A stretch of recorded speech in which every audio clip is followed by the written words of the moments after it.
Give my vote.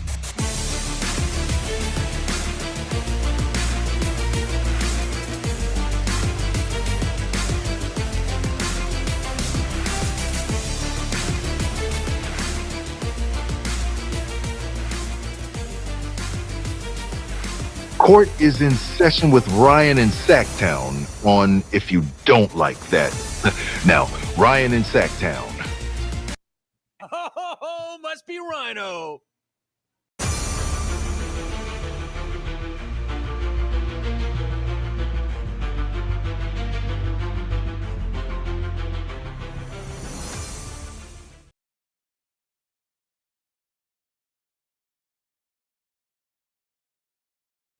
What is up, everybody? Happy Friday. Time for the Royal Rumble. It is time for the Royal Rumble. It is Friday. You made it. We made it. Hope you are having a great start to the day. I am very conflicted today. I don't know whether to kind of feel happy for Kevin Huerter. Actually, I am happy for Kevin Huerter. I hate that it's at the Kings' expense, but I'm really torn. I don't ever want to disrespect a basketball team, especially a professional basketball team. But last night's loss might have bothered me more than any other loss this season that the Kings have suffered. And it's because I felt like it was the Kings that lost. I didn't feel like the Bulls won. I don't know really how to negotiate my feelings around that. And I get that Kobe White had a huge second half, but you know what? He had 4 in the first half because Coach Christie had Keegan Murray guarding him. And then all of a sudden, Devin Carter is the answer in the second half? And then what about the third quarter? The third quarter, was that about coming out and winning a basketball game, or was it about getting DeMar DeRozan, which, congratulations, 25,000 points, incredible, 100 behind Curry as of last night. By the way, Curry went down. He had a similar fall, not from his high, but to the same part of his body that De'Aaron Fox did in the Memphis game. So pay attention to that. But that third quarter seems so much more about getting DeMar that 25,000th point than it did winning the basketball game. And so to me, I'm thinking like, all right, well, is it because the Kings thought they were that much better than the Bulls? Did they just lose focus? Did the Bulls take the Kings out of what they wanted to do? And then you get to the post-game audio and you see the title of the show today. The title of the show is Unacceptable Excuses. We continue to hear from Doug Christie, unacceptable, unacceptable, unacceptable. But the excuses continue to pile up. If I have to hear one more time about the challenges of assimilating in players that are NBA players that have now played 15 games, 20 games together, reassimilating them in after they miss a game from sickness, personal reasons, it's BS. I'm sorry. And I'm not trying to come down on the organization. I'm trying to stand up for all of you. I try to be unbiased. I try to leave my fandom at the door when I do this show. But at the end of the day, I am one of you. I'm a Kings fan. So if I'm feeling this way, I've got to imagine there's a number of you feeling this way. So we're going to go through it. We're going to talk about it. Kevin Huerter, man, what can you say? He straight up said it after the game, too. Said this is a revenge game. I wanted this. And he put the nail in the coffin for the Kings last night. And by the way, that was the Bulls' third game in 4 nights. Both teams on back-to-back. So the Kings have one of their best wins of the season and then follow it up with one of the worst losses of the season. Typical Kings fashion. But as we always do, We'll work through it. We'll get to some audio. We'll look at the numbers.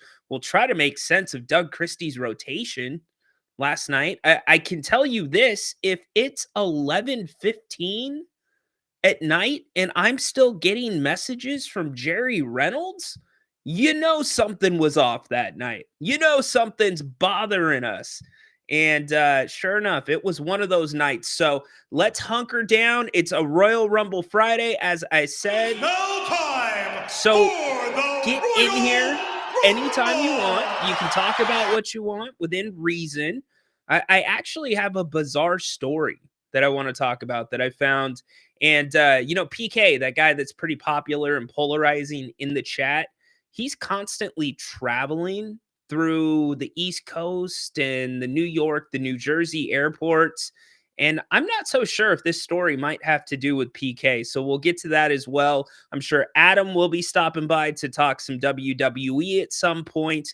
And also March Madness NCAA tournament. And don't look, but the Bucks are right here around the corner for the Kings beginning tomorrow night. So I've set the table. We'll do roll call on the other side. Welcome in to the Kings Court.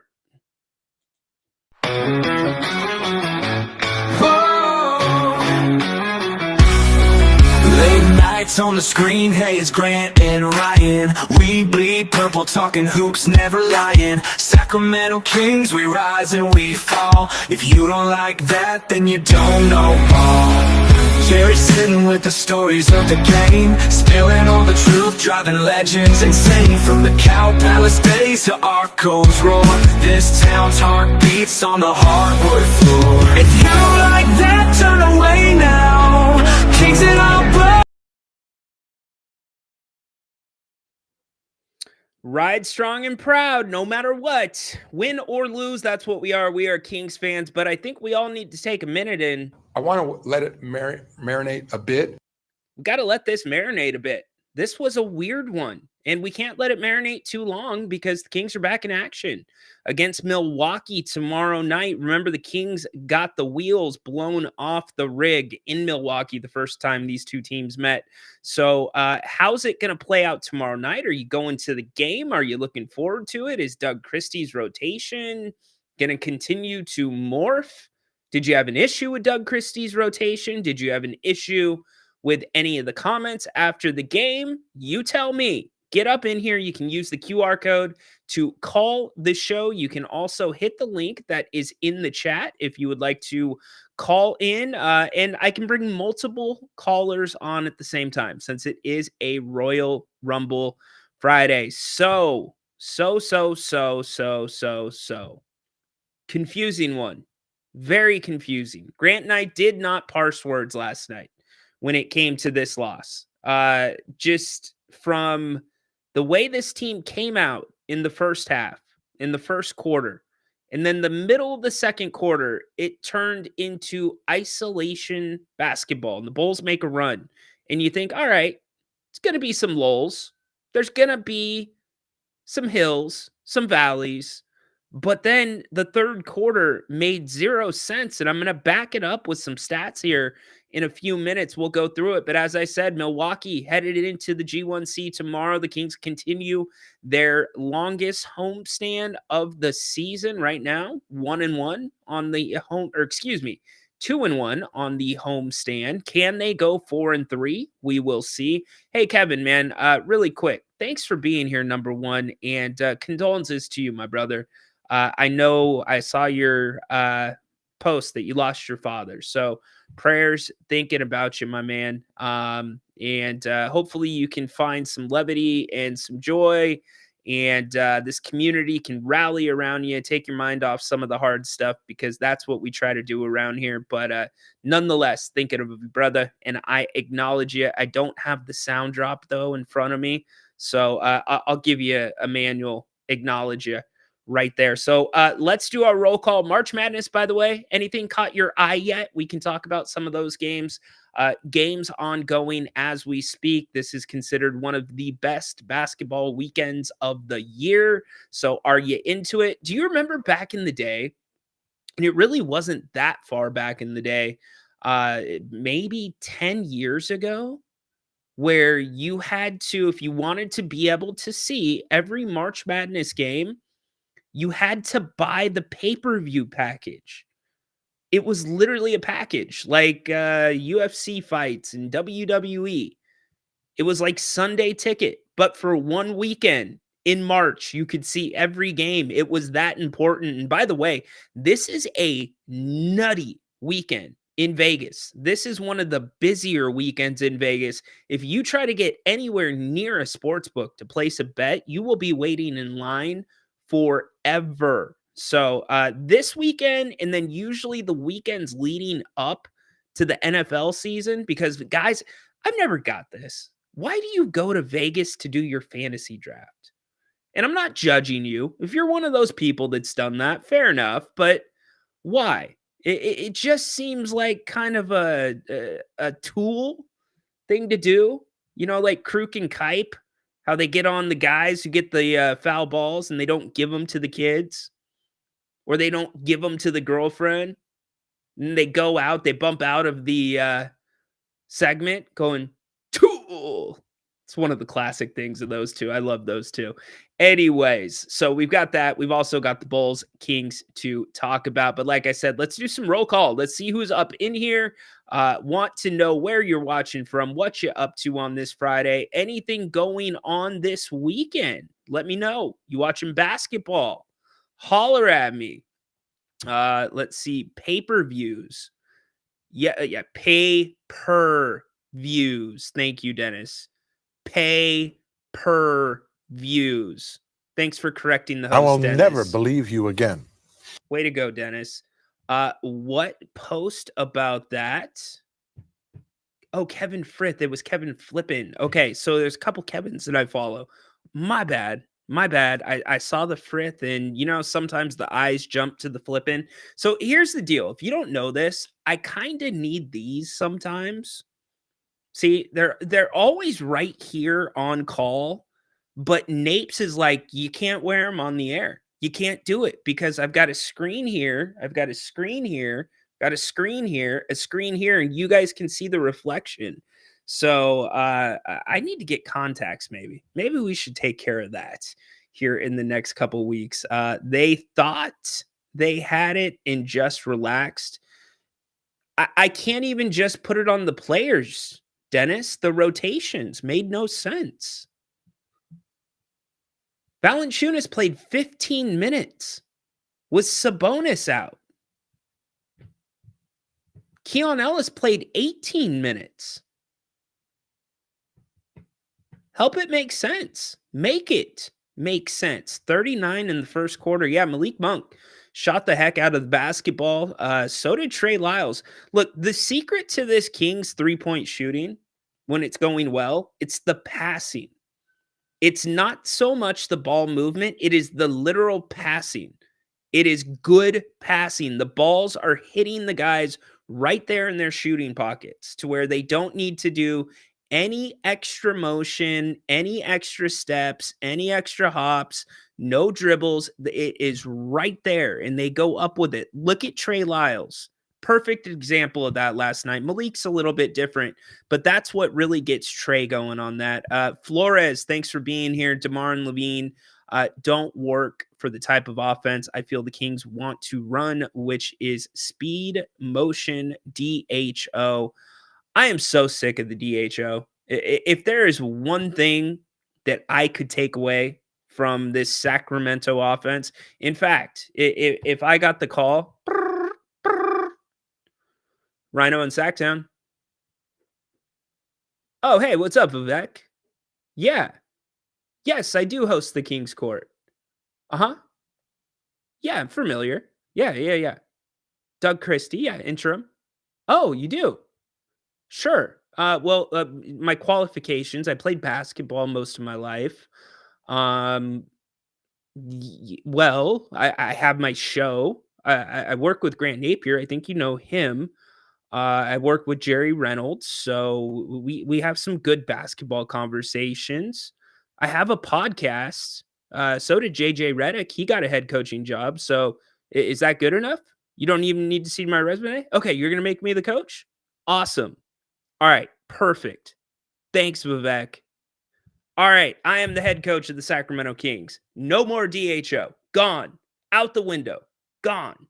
But Flores, I think one thing that I was trying to kind of scratch at last night, scratch the surface on when it comes to the Kings and what they want to run is it seems pretty obvious that there is a version of basketball with the roster this team has right now that works the best. Not saying it's a great version of basketball, but if we were to go side by sides, the different types of offense this team can run throughout a game, there is one version that sticks out the most to me that is the most successful. However, it is the most controversial because that means you are probably cutting minutes with Zach LaVine. That means you are probably making a little bit of a different decision with DeMar DeRozan, right? So the intersection that I'm at and what I'm trying to scratch at is are the Kings, is Doug Christie basically conceding, yes, there's a better way we could play, but it's going to ruffle too many feathers. And is it really going to make that much of a difference in where we're going to end up after 82? Will it make that much of a difference? Because it's very hard for me to reconcile, and I understand the dynamics of contracts. I understand personalities, managing them are as important as coaching when it comes to professional basketball. I get that. But I also don't understand when you have sample sizes that show something works and you're turning a blind eye to it. You're still jamming the thing that doesn't work down the fans' throats. It's predictable. The only way this team wins basketball games, the only way, is when what happened last night continues to happen. You have to have a start like the Kings had offensively. So here's how the Kings started offensively. They missed one shot. They made 3 in a row after that. They missed 2 in a row. Then they made 3 more in a row. So that gets you nearly to the first time out and when you're usually going to do your substitutions. Now, last night, Doug left Malik in a little bit longer because he was cooking. But what I'm saying is that starting unit for this team to have a chance to win the rest of the season, they've got to come out and make shots just like that. They have got to make the shots to bridge the time until you get Keon Ellis onto the floor, which changes the defensive dynamic until you get, I don't know, Jake LaRavia at this point. Doug seems to be a big Jake LaRavia guy. 22 minutes last night.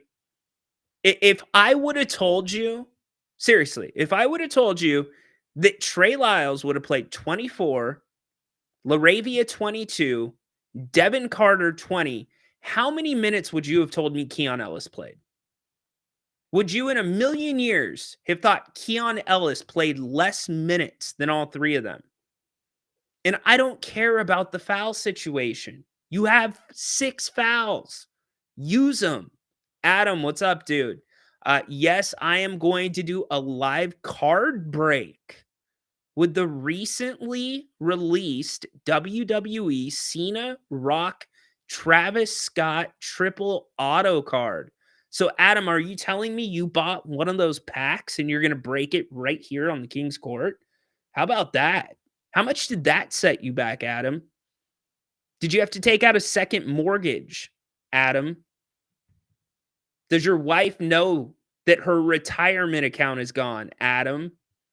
Just to break a pack of cards here on this channel? And can somebody help me out, by the way? I don't understand how this Fanatics app works where you can buy into people that are breaking packs and you're watching them live. Like, it would make sense to me, like, oh, I'm buying the next pack, so whatever in that pack that you open would be shipped to me. But instead, you buy people that might show up in the pack? Really weird. Still trying to make sense of that. Emran, Pilati, where are you at, my man? Help me out with that. I need to understand it. It's like they got timid. I'm like attack. Okay. Not sure what that means. Happy Friday. Yes, indeed. I was watching them pass. And Dennis was at the game, by the way. Pass and pass. Not going to say it 28 times, but you get it. Dude, 27 assists. I said 28. 28 for the Kings to win. 28. What are we talking about here? Is there something I'm missing? No more taco pickle farts? What, That's terrible. what are we talking about? I know it's Royal Rumble Friday, but how did we get to taco pickle farts? What are taco pickle farts? Actually, don't answer that. I don't want to know what those are. Yes, Keon, only 18 minutes. Oh, here we go. Alex, Adam, I do Pokemon WWE openings. We need to collab. All right. Okay. You guys can hook me up with some of that information. All right. We have done our roll call. Thanks for being here. Ryan in Sacktown with you. We are talking Kings. We are talking Bulls. We're talking Bucks. We're talking whatever you want to talk about today. So we might as well get down to it. Kings last night, losers 128 to 116. After a very good first half, good first quarter, the Kings were up 11. After the first quarter, 39 to 28. The Bulls went on a little bit of a run midway through the second quarter. Billy Donovan got a technical foul. And by the way, Zach LaVine did not appear to be looking like Zach LaVine last night. In fact, I don't know what's going on, and I don't really care to know what's going on. I hope that everything is fine with Zach personally, because he did miss a game for personal reasons. There's no reason to dive into what that may be or what's going on, but I am going to dive into this. He's been extremely passive over the last week and a half. I wonder what's going on there. I don't get it, because it seemed like he had one of his big breakout games where he had over 40. And now it's regressed a little bit. So we can talk about that. MC, appreciate you, dude. Thanks for being here. Yes, please hit the thumbs up. It would be greatly appreciated. Grant and I always like to see that. So thank you very much. But yeah, what's up with Zach? I don't know. It's weird. So the Kings go into halftime, and we're thinking, and by the way, all three of us, Grant, Jerry, and myself, we had the Kings winning. All three of us had the Kings losing the night before against Cleveland. So we were 0 for 6 over the last two nights. Unbelievable. Todd, Rhino, schizophrenia. I'll be at section 119. So do you get to meet your chosen player if you pay $85 to attend shoot around? Huh? You can pay to attend shoot around? That's new to me, Ted. I don't know. You'll have to, I'll look into it. It's Royal Rumble Friday. We'll figure it out. Con Dog, although I'm not going to say all of it. Our first dog is checking in today. Says clean house. Fire Doug. Fire Vivek. Can't really fire Vivek. Not much you can do about that. Ted, glad you're going to the game, by the way, tomorrow night. That should be good. That's funny. I said the opposite. I said with King on stars, we win. Dennis, man, your talk to text, dude. I love you, Dennis, but your talk to text, number one, it almost never translates here. And I feel really bad for whoever is standing around you while you're doing that. Like, I can just imagine Dennis in his office. Rhino, the Kings need blah, blah, blah, blah, blah, blah, blah, blah. Dennis, you know what, Dennis? I'm going to make an assumption here. You are an Android guy. You are not an Apple guy. If you were an Apple guy and you had some AirPods in, your talk to text would be better. I think. So anyways, I'm going to get into some numbers here in a second. I'm going to tell you where the game changed because it changed between the second and the third quarter.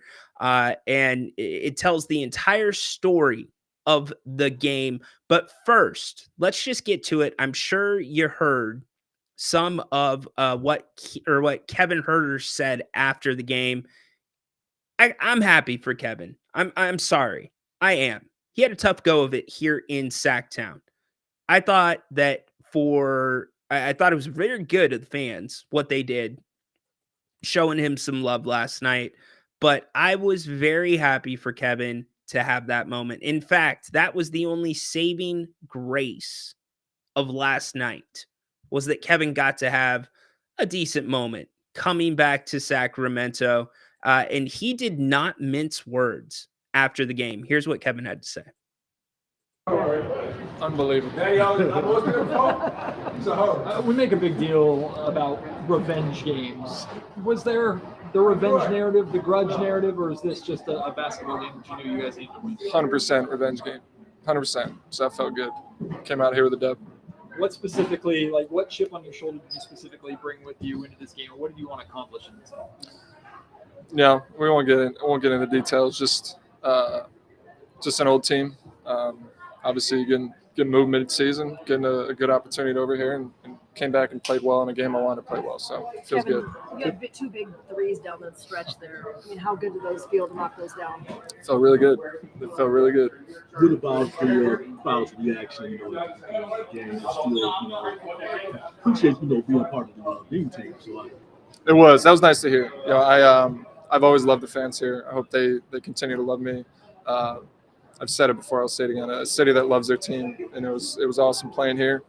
I said it after the game on the TV with the Bulls. Like, it's a Thursday night on a back-to-back, and this place was sold out. And that's what this fan base continues to bring. So it was a fun game. It was great to hear the warm reception, and I'll still have a lot of people here, both with the team and working for the team, that I'll keep in touch with. You were here as a visitor before when you were with the Hawks. How different is it now? Yeah, I mean, I know the ins and outs of everything on the home side. So a lot of times you go to different arenas and you're kind of wondering what their game side looks like compared to yours. But outside of that, the organization is a much better spot than it was when I was with the Hawks. The crowd's a little bit fuller and a little bit better team. So it's good to be back, though. How closely have you followed this team? I mean, all the changes. Obviously, JV's on the team now. Levine's on the team now. Fox is gone. You're gone. I mean, have you been paying attention?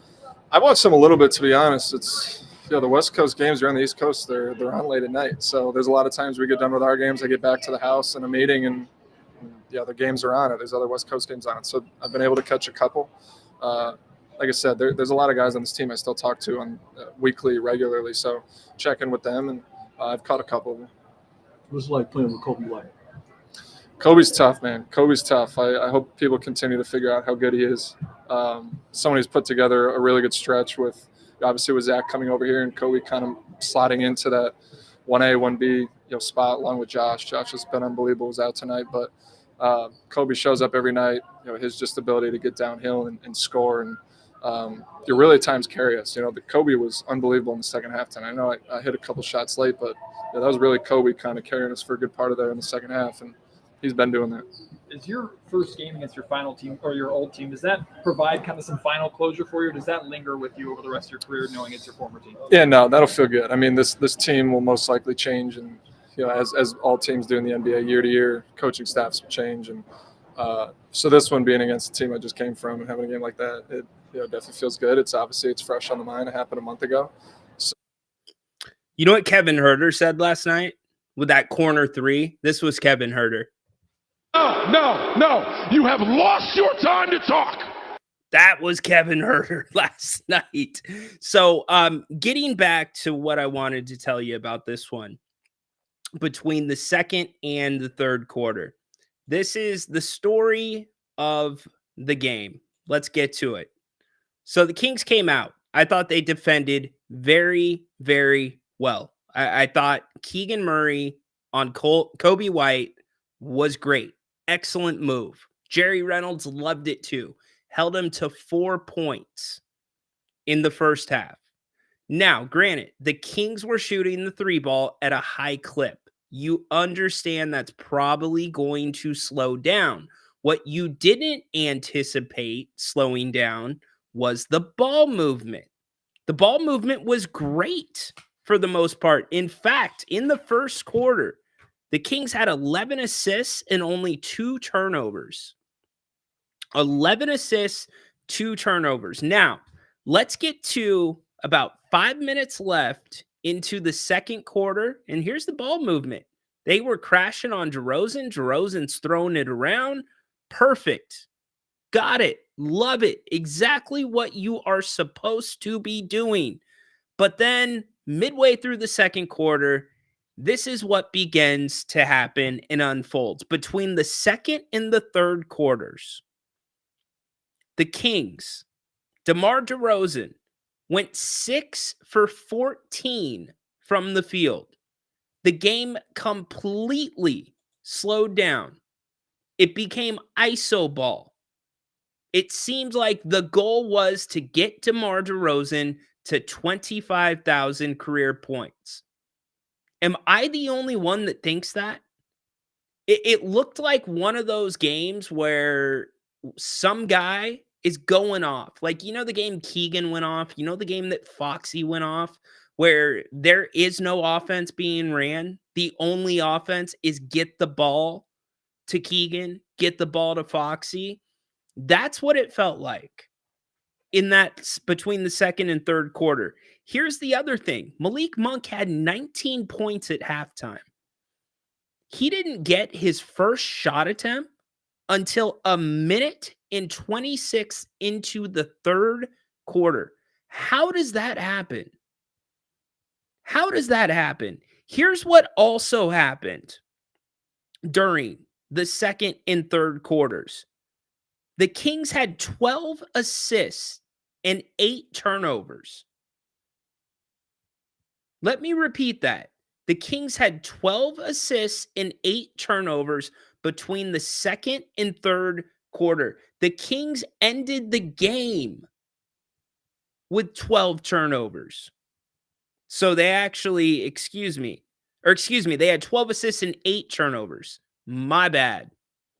12 assists and 8 turnovers between the second and third quarters. The Kings had 12 turnovers all game. It's where the game was lost. Fourth quarter, the Kings got back to moving the ball a little bit,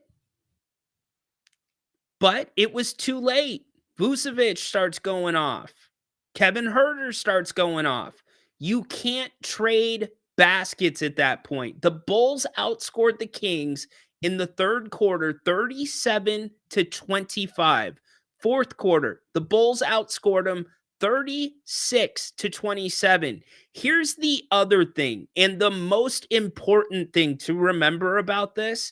In the first half, the Kings brought the physicality. In the first half, the Kings, as Doug Christie always says, made their opponent feel them. And then all of a sudden, when it became time to get DeMar DeRozan to 25,000 career points, it stopped. And you know who took that role? Chicago. Chicago started bullying the Kings around, and it didn't stop through the final horn, which ends with the Kings losing 128-116. Some very questionable coaching last night. In fact, I would tell you this was Doug Christie's worst coach game as head coach of the Kings, interim head coach. So many more questions than answers. So what do I expect after the game from Doug Christie? I expect some questions about the rotation. I expect some accountability. Here's what you got from Doug Christie after the game. Yeah, there's a lot there that's unacceptable, but you can't let people come into your house and just do what you want. Do what they want. The energy necessary to do what we need to do was not there tonight. Super disappointed, and this one stings. And I told him I hope that it hurts. It should hurt if you care about it. It should hurt really bad. And I didn't even play. So, yeah. Doug, Malik, Really quick, I want to draw this line. I really don't think DeMar DeRozan's that guy. He's never been that guy his entire career. He's always been team guy. So I don't think that was DeMar DeRozan being selfish and taking over. I think it was in the middle. I think the Kings kept running plays for him. It's almost like it was the edict. We're going to go through DeMar here in the third quarter, something the Kings really had not done the entire first half. DeMar played well. He didn't play that well to where you are just going to isolate on him. So I don't think that was an ego DeMar thing. I just think there were a lot of plays called for him by Doug Christie. Doug again. and DeMar talked about how they thought in the second half the offense kind of became a little stagnant. From your perspective, what do you think causes that in some of these games, and what might you guys be able to do to remedy that? I think more than anything, it's I think I can do it type of a attitude, and that that's great because everyone should believe in themselves. But they were shown multiple videos, and they know to especially when you got teams that are switching or teams that are helping, you just one dribble get off of it. Create an advantage, and once the advantage is created, just continue to play for each other until you get a really good shot. And it's not from a bad place. Like that's not it. We don't got guys in there that are thinking like that. It's just the nature of the game. Sometimes they get you. The pressure, if you want to use that word, of the game as it's going on can get you sometimes. And unfortunately, the performance tonight was not to the level that I expect or they expect out of themselves, I'm sure. Doug, there in the second quarter, you guys took some really bad shots and it looked like the ball stopped moving. Just what happens in those moments, and how can you rein that in? Again, it's kind of the same question that he asked. So really, to be honest, it's like in your mind, you think that, I can do it right now, instead of trusting your teammates and trusting yourself to get off the basketball, use your superpower to create an advantage for somebody else. And that's a selfless act that you just, and it's not, like I said, coming from a selfish place. It's just the nature of the game. I've been there. Played on a team that moved the ball a whole lot, but did we have every quarter that was like that? People remember it like that, but it was not always like that. It happened sometimes, and unfortunately for us, it happened versus a team that we should beat, especially at home, especially in the moment that we're in right now as we search down the road, towards the end of the season. But again, you got guys out, guys coming back, and now you got to assimilate them back in, and that gets difficult. Lineups change and different things, so you're trying to find that rhythm. And that is the biggest crock of BS. That is a slap in the face to me as a Kings fan. Not only is Doug putting that on the players twice, that the players were being selfish, but we're talking about assimilating guys in that missed one game, missed 2 games. Man, we must need a training camp when Sabonis comes back. I mean, it's BS.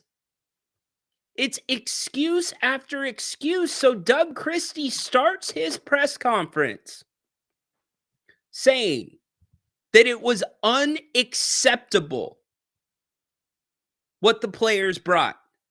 That, Doug Christie, from a coaching and excuse-making standpoint, was unacceptable. You've got to own it too. Period. End of story. It's becoming too often, and it is becoming too normal under this time with Doug Christie as interim coach. Our maitre d' Todd, thank you so much, my friend, for the super chat. Greatly appreciated. Goes right back into the channel so we can continue improving the product for you. Dirk, thanks for waiting around. Appreciate you. How you doing today? I'm just in need of some basketball therapy, man. How about you? Yeah, I'm right there, man. I just can't believe we put our team in this situation. You mentioned early on that the Kings were playing good defense. My recollection of the first part of that game, looking at the back and forth nature, the Bulls were scoring in the first 6 minutes. It felt like at will. Because I was thinking, man, we put up 15 points in this quarter, and it was something like 17-14 or something. Correct. 4 minutes in, and I'm like, I don't know what we're doing, but I think just reevaluating the game, I'd have to rewatch it, but I'm not going to. But we were probably playing worse than we think. It was just Malik Monk and Trey Lyles went nuclear, and I just can't believe that Zach LaVine is this bad. I'm sorry, I cannot accept this. I've done my research now, and he is this guy. The only option for this team to get any better is a pass first point guard in a high tempo offense, according to the Bulls subreddit.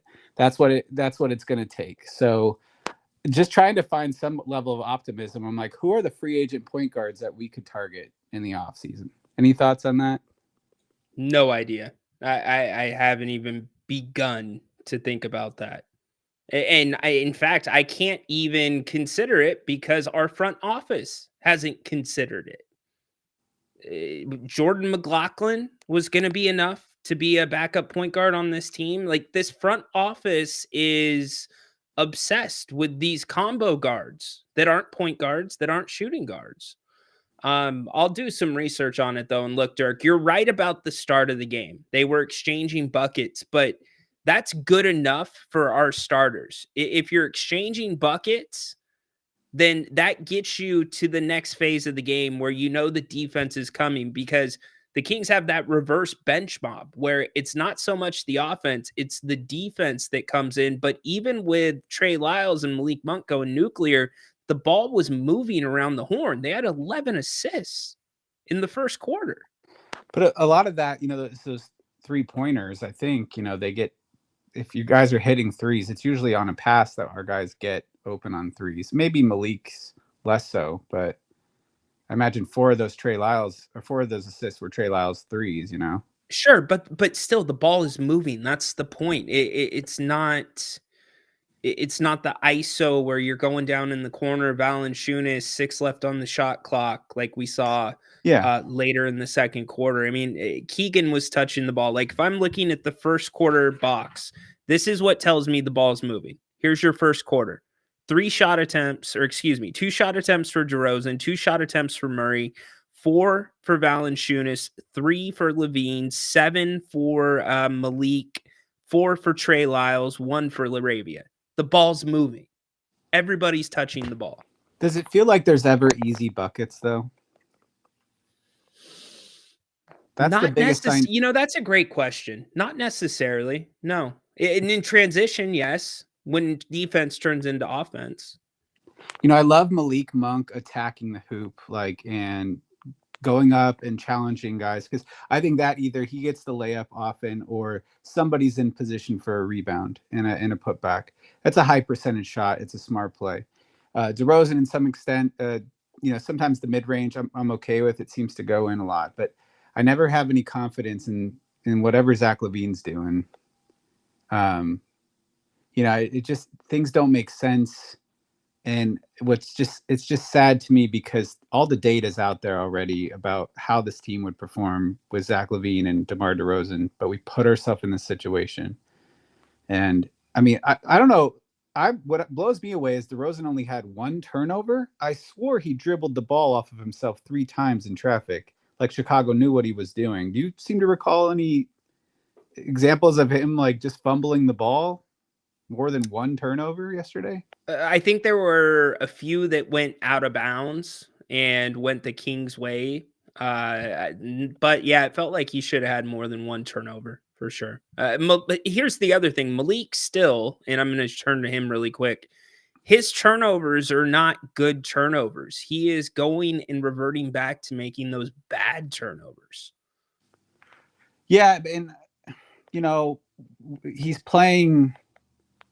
Malik Monk is an ideal 6th man. It's what he is. It's such a man. We would have been nowhere in this game yesterday without him, in my mind. But it's like he doesn't complement the other players that are currently. I mean, he does a little bit, but can anyone get Zach LaVine going? Is the question. Generally, no. It's just going to be like this. He's not generally regarded as being a smart guy, and I was trying to research and figure out who he works best with, and they were saying Lonzo Ball when it was high paced without DeRozan was when Zach LaVine looked his best.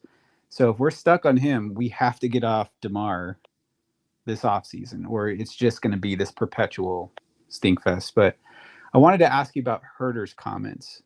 Yeah. So sounds like he still talks to some players of the team or some part of the organization, but he seemed to be a little angry about something. Like, where does that anger directed at specifically? I mean, the coach that's no longer here? Is it at the ownership group? Like, what's going on? Here's what I know. Kevin was one of those guys that felt like there was not enough structure within the Kings offense. He felt like he was not being put always in positions to be successful. He also did not know what to expect from night to night when it came to his minutes. He thought that there were a lot of adjustments that could have been made that were not made, which contributed to some of his struggles. And I think when Kevin, this, Dirk, Kevin would try to get himself going sometimes. He'd get to the paint, and he's not bad from that area, but that wasn't always what the coaching staff wanted him to do, regardless of whether he was shooting the ball well from beyond the arc. Mm-hmm. I mean, he is a solid finisher around the rim. He is, yeah. Yeah, and like decent mid-range too, but that was never seemingly available for whatever reason. So it's legitimate criticism. I'm not going to throw, let's say, one good Kevin Huerter game. He does have a tendency to go ice cold, or the performance like he had last night. No knock against him. He showed up. I just want to flush and start over so bad. And I have no idea. This offseason's feeling like it's going to be just bad vibes. So I don't know. I mean, what do you ideally in this offseason, as you're a plugged in fan, you go to a ton of games. I think you're a partial season ticket holder. What do you want to see? What will satisfy you as a sufficient next step? Well, we have to accept that this team is capped, meaning not financially, but they've hit their ceiling. This team is not going to get any better as it's currently constructed. And so what you need, you have to catch upside on somebody who's maybe worth way more than their contract. And you clearly need a point guard. All right. So the guy on Phoenix, I forget his name, Tyus Jones, I think. Is I don't know what contract he's on. I think it's like $3 million, but he was available for a reason, and it's because he doesn't play defense. But he doesn't. he doesn't turn the ball over. So he might be somebody that we could target as a starting point guard. So what's the ceiling of this team then with Tyus Jones as your point guard? It's pretty much right exactly where we have been. Sabonis can't get any better. Malik Monk really can't get any better. He's as good as he's going to be. So you're going to catch upside in maybe Zach LaVine's 30-year-old career. DeRozan's going to go down. Keon could improve. Trey Lyles is going to be a free agent. Do you want to sign Trey Lyles back to this team? Knowing, maybe how much impact that's going to make. Who's going to want to sign here? I don't think this is going to be an attractive destination. You're going to need a new coach. I mean, it's not going to work with Doug any better than it's already working. I'm with you. Like, worst coached game. This time to acclimate excuse is tired. You're not acclimating. Like, you're not making changes to make it work. And it might be a player is limiting that for you, but I kind of shared Grant's thought here that maybe Doug's blowing his opportunity. But yeah. And then what is going on with the front office? What is the ownership? Is anything going to be any different? If it's going to be the same, then the really only path forward is a full reset. Try to hire some young upstart coach who's super intelligent. Put a little faith in, I don't know, a GM. Like, are we under any super bad contracts aside from Zach LaVine? I feel like Monty was probably hamstrung a bit by Vladdy's decisions for a couple of years. But are we moving forward? What are we at right now? I've got it up on the screen. I have a different opinion on Sabonis's contract than the popular opinion. I don't think Sabonis's contract is really that great either, for a couple of reasons. The first is he's in between a 4 and a 5, right?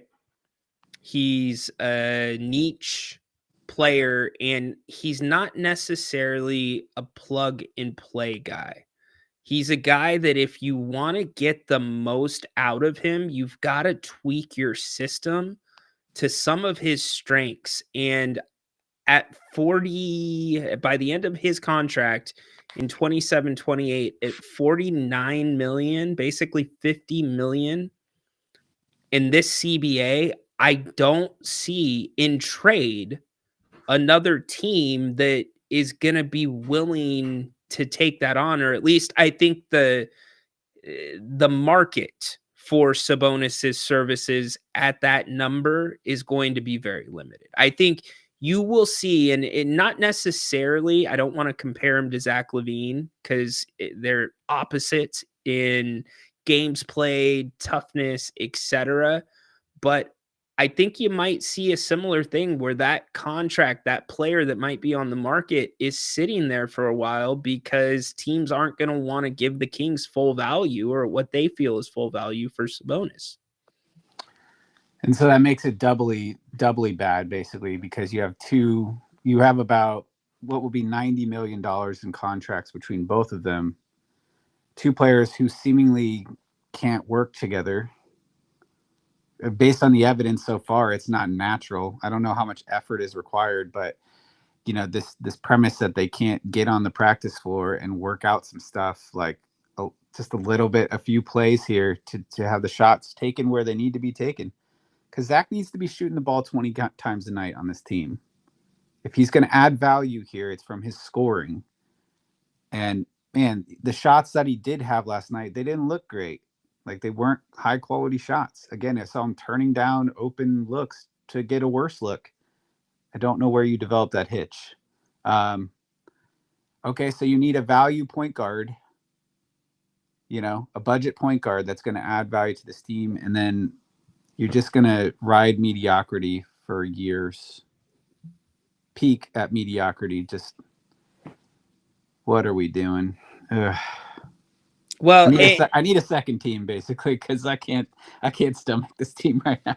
Yeah, no, I hear you. Hey, Dirk, thanks for the call, brother. Hey, have a good Appreciate you. weekend. Yeah, you too.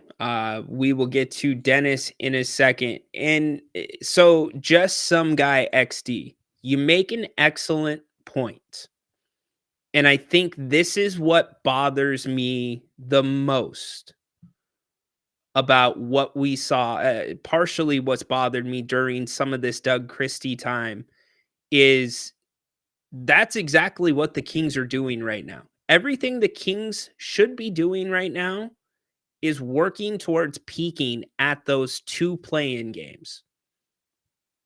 Because that's where you're going to be. You're going to be playing 2 play-in games to get into the playoffs. So with Sabonis's injury, I am handling his injury on the timeline of the play-in, meaning I am letting him have all the time he needs, but I'm bringing him back soon enough to where he can get conditioned and be ready to play a full game by the time the first play-in game rolls in. So the fact that rotations are not set, the fact that you hear the excuse from Doug Christie that if we miss a player and they return, it's this thing we've got to reassimilate them into the rotation, and that's never easy. What are you talking about? This is the era of rest management. The Kings, to their credit, are the only team, for the most part, that does not practice rest management with their players. Every single franchise in the NBA does this night in and night out. Good franchises, bad franchises. It is a normal part. It is a fundamental part. It's your 1, 2, 3s. It's your alphabet of coaching. I can listen to that excuse. I can listen. In fact, I can listen to that explanation after you make a trade and you get 4 new pieces. That makes sense. Now you've had 15 games with these pieces, more than that. So you should know if one of them's going to be out, what the next step is. And I get matchups night to night change, but it's not as big of a deal as it's being sold to this fan base. And so if we are going to continue to see, because it's always the Kings versus the Kings every night. That's the first thing. It's always the Kings versus the Kings, no matter who is across the court from them. If the Kings can't beat the Kings, they don't win the game. Now, if the Kings are beating the Kings, they have a chance to beat their opponent. But when I see nights like last night where Keon Ellis, who to me is as important as anybody on this roster, play 18 minutes while Kobe White is cooking, there's playing the hot hand, and then there's just being stupid. I get Devin Carter came off of his best game as a pro the night before. Keon Ellis's body of work up until this point far, far outweighs Devin's big night to lean on Devin to guard Kobe White. In fact, I showed you a picture earlier of what it looked like with Keegan Murray guarding Kobe White. Kobe White had 4 points in the first half. This was the third quarter, and this was Devin Carter guarding Kobe White. Constantly, look at how much space is between Devin Carter and Kobe White. Keegan Murray was not giving him that space. You don't give that kind of space. Kobe White just shoots right over Devin Carter and nails a 26, 27-foot three. And we're off to the races. I mean, look at this Chicago guy. He's even surprised that Devin Carter is that far off Kobe White coming to set the screen. These are coaching things. These were decisions, matchups. You basically said, this worked really well. Let's go away from it and try something else. And so getting back to some guy's point, the time for experimenting is done. This is the time where you are starting to lock in. This is when you should be working your program to peak after those 3 games that end the season at home and play in that first play-in game. Period, end of story. But instead, it's excuses. And if we're still hearing excuses, how do we have any, why do we even care, actually? Let me pose this question. Why do we even care about the play-in? The Kings beat the Cavaliers, the best team in the NBA, and then lost to the Bulls the next night. You got to win 2 games to get in. So Dirk says, burn it down! I just don't know how you do it. I just don't know how you do it. Let's go to the phones. Dennis, thanks for calling. Yo, Rhino. What's What's up, going dude? down? How are you?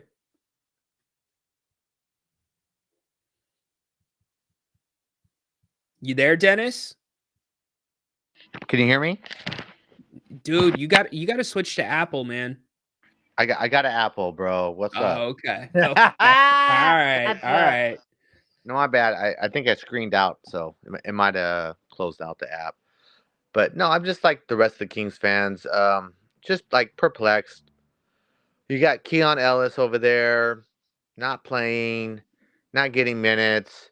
We're what 10 and we got 10 wins out of his 15 starts. Like, and I'm going over these numbers and crunching the numbers when Monk's starting and DeMar starting. Nobody has a better, like, honestly, like starting this year in the lineup than Keon, like winning percentage wise. And but yet we still don't see him in the games. And Zach, I don't know what's going on with him. Poor guy, you know. I think he's still living out of a hotel. And like what the rotations are confusing. Coach is decision making, like you said, staying with hot hands or staying with guys who performed well in the last game, but this game got cooked, and it's really it's mind boggling, Rhino. Like, were we just trying to give that game away? Like that's how I felt when watching it. I just felt like, you know, like certain plays, these guys got so passive. It's like they checked out. Like what's going on? It's like everybody's like, hey, you can do it or you can do it, but nobody stepped up to do it though. And that was the thing. Like nobody stepped up. So I mean, Dennis, this is so if you're looking at, let me pull this back up. If you're looking at the left side of my screen right now, that was the Kings shot chart in the 3rd quarter.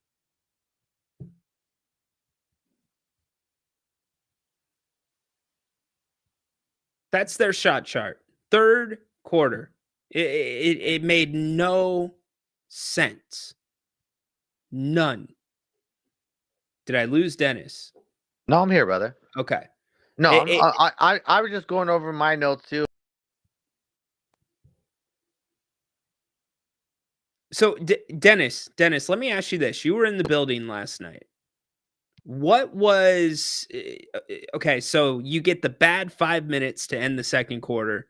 3rd quarter on. What was that vibe like? Because the Kings missed 4 free throws in that 3rd quarter as well. So, like, what was the vibe like live? What were the fans? Because the basketball was not pretty, and it was completely different. It doesn't take a basketball expert to realize what you're watching is way different than what you watched in the first half. Oh, 100%. Yeah, I mean I mean literally they took it to us. I mean, I even acknowledge like Kobe White's play, like him getting to the free throw line, him attacking it, down low in the restricted area. I was like, damn, that's impressive. Like I even like acknowledged that I'm not even a Bulls fan. And I was like, damn, that guy, he earned that. Even though he contorted his body to draw the contact from the defender, but still was able to finish the play and get the call. I was like, damn, that's impressive. Like, what can you do? I mean, you got to tip your hat like Kobe.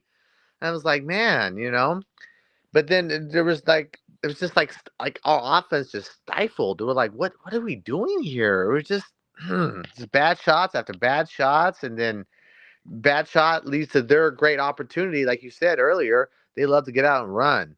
They got young guys over there. They got not fresh legs, but they got young, fresher legs than our older guys, So they get out and run, and then you got one defender running out to close out.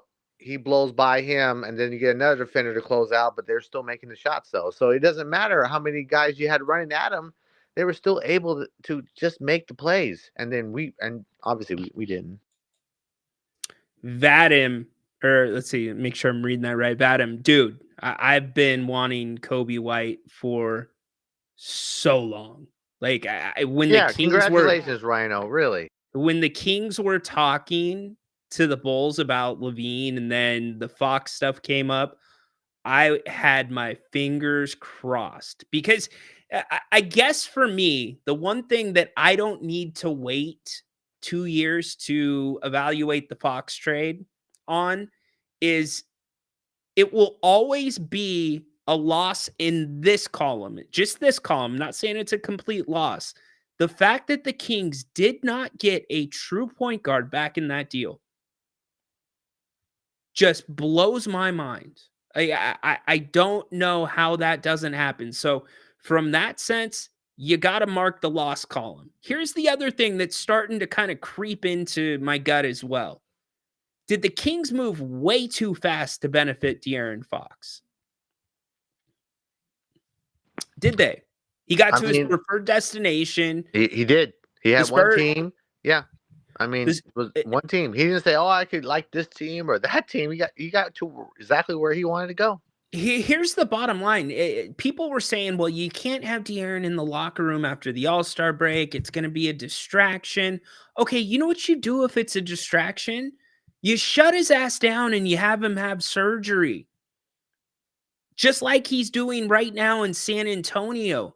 The Kings played better without him. They could have got so much better. It's too early to tell, but I do strongly believe had they waited till the summer, there could have been at least personnel, player-wise, assets-wise, that can step onto the court right now. You would have had better options at hand than Zach LaVine. I disagree. He handcuffed his team. He told him one team only. Nobody else. He doesn't have that choice, Dennis. Exactly, but no other team is going to offer you what you want, though, Rhino. Nobody is. No, I'm a GM on another team, and I hear Fox only wants to go to one team. Why would I even pick up the phone just to have him come play in a playoff scenario and then him be gone? That doesn't feel right, See, but especially the assets are going out. I don't have an AD and a first round pick to go grab Luka, but you get 3 first round picks for De'Aaron Fox and Zach LaVine. It's not bad. Okay, but here's the flip side of that. This was Rich Paul's idea. Rich Paul literally said during the All-Star break that he pitched De'Aaron on San Antonio. It wasn't De'Aaron saying San Antonio's my spot. So we see this all the time with guys that get traded to places. What about Chris Webber here in Sacramento? Didn't want to be here, right? And then ends up loving it here in Sacramento. We've seen the story a million times where guys don't want to come and then they don't want to leave, and now other players want to come. So it's the same across the league. De'Aaron could have gone somewhere else, and maybe you don't get the same value. You might be right, Dennis. But no, right now, 100%. I agree with what you're saying. That time and during the offseason, if he has surgery and his agent says, well, maybe it's not the Spurs now. Maybe it's another team I like you. So maybe it's 1, 2, 3 teams that this team can trade you to. So it opened up more. Yeah, I see what you're saying there. 100%. I guess what I'm saying is your owner was more concerned. This is just a theory. I think it's a logical jump that you could at least ask this question. Was your owner more concerned about doing right and taking care of De'Aaron than taking care of you all as fans and the product that you pay good money to see? I think it was kind of like a mixture of both. I mean, that's how I felt. Like you got him off, and you still were trying to be competitive at the trade deadline instead of just sitting him and losing that asset for the remainder of the season, have him have surgery, and then go back to it later on during the offseason and have that hangover all of our heads.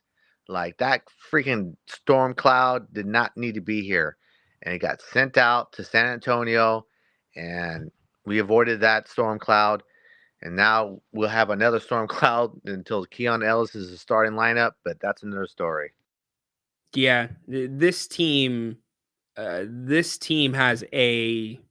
If we had to make a list, I don't even know where to start on where this team needs to begin making decisions. What is the first decision? So, hey, Dennis, thanks for the call. Appreciate it.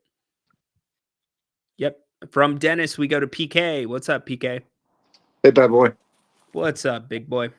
Hey, to me, common sense tells me something.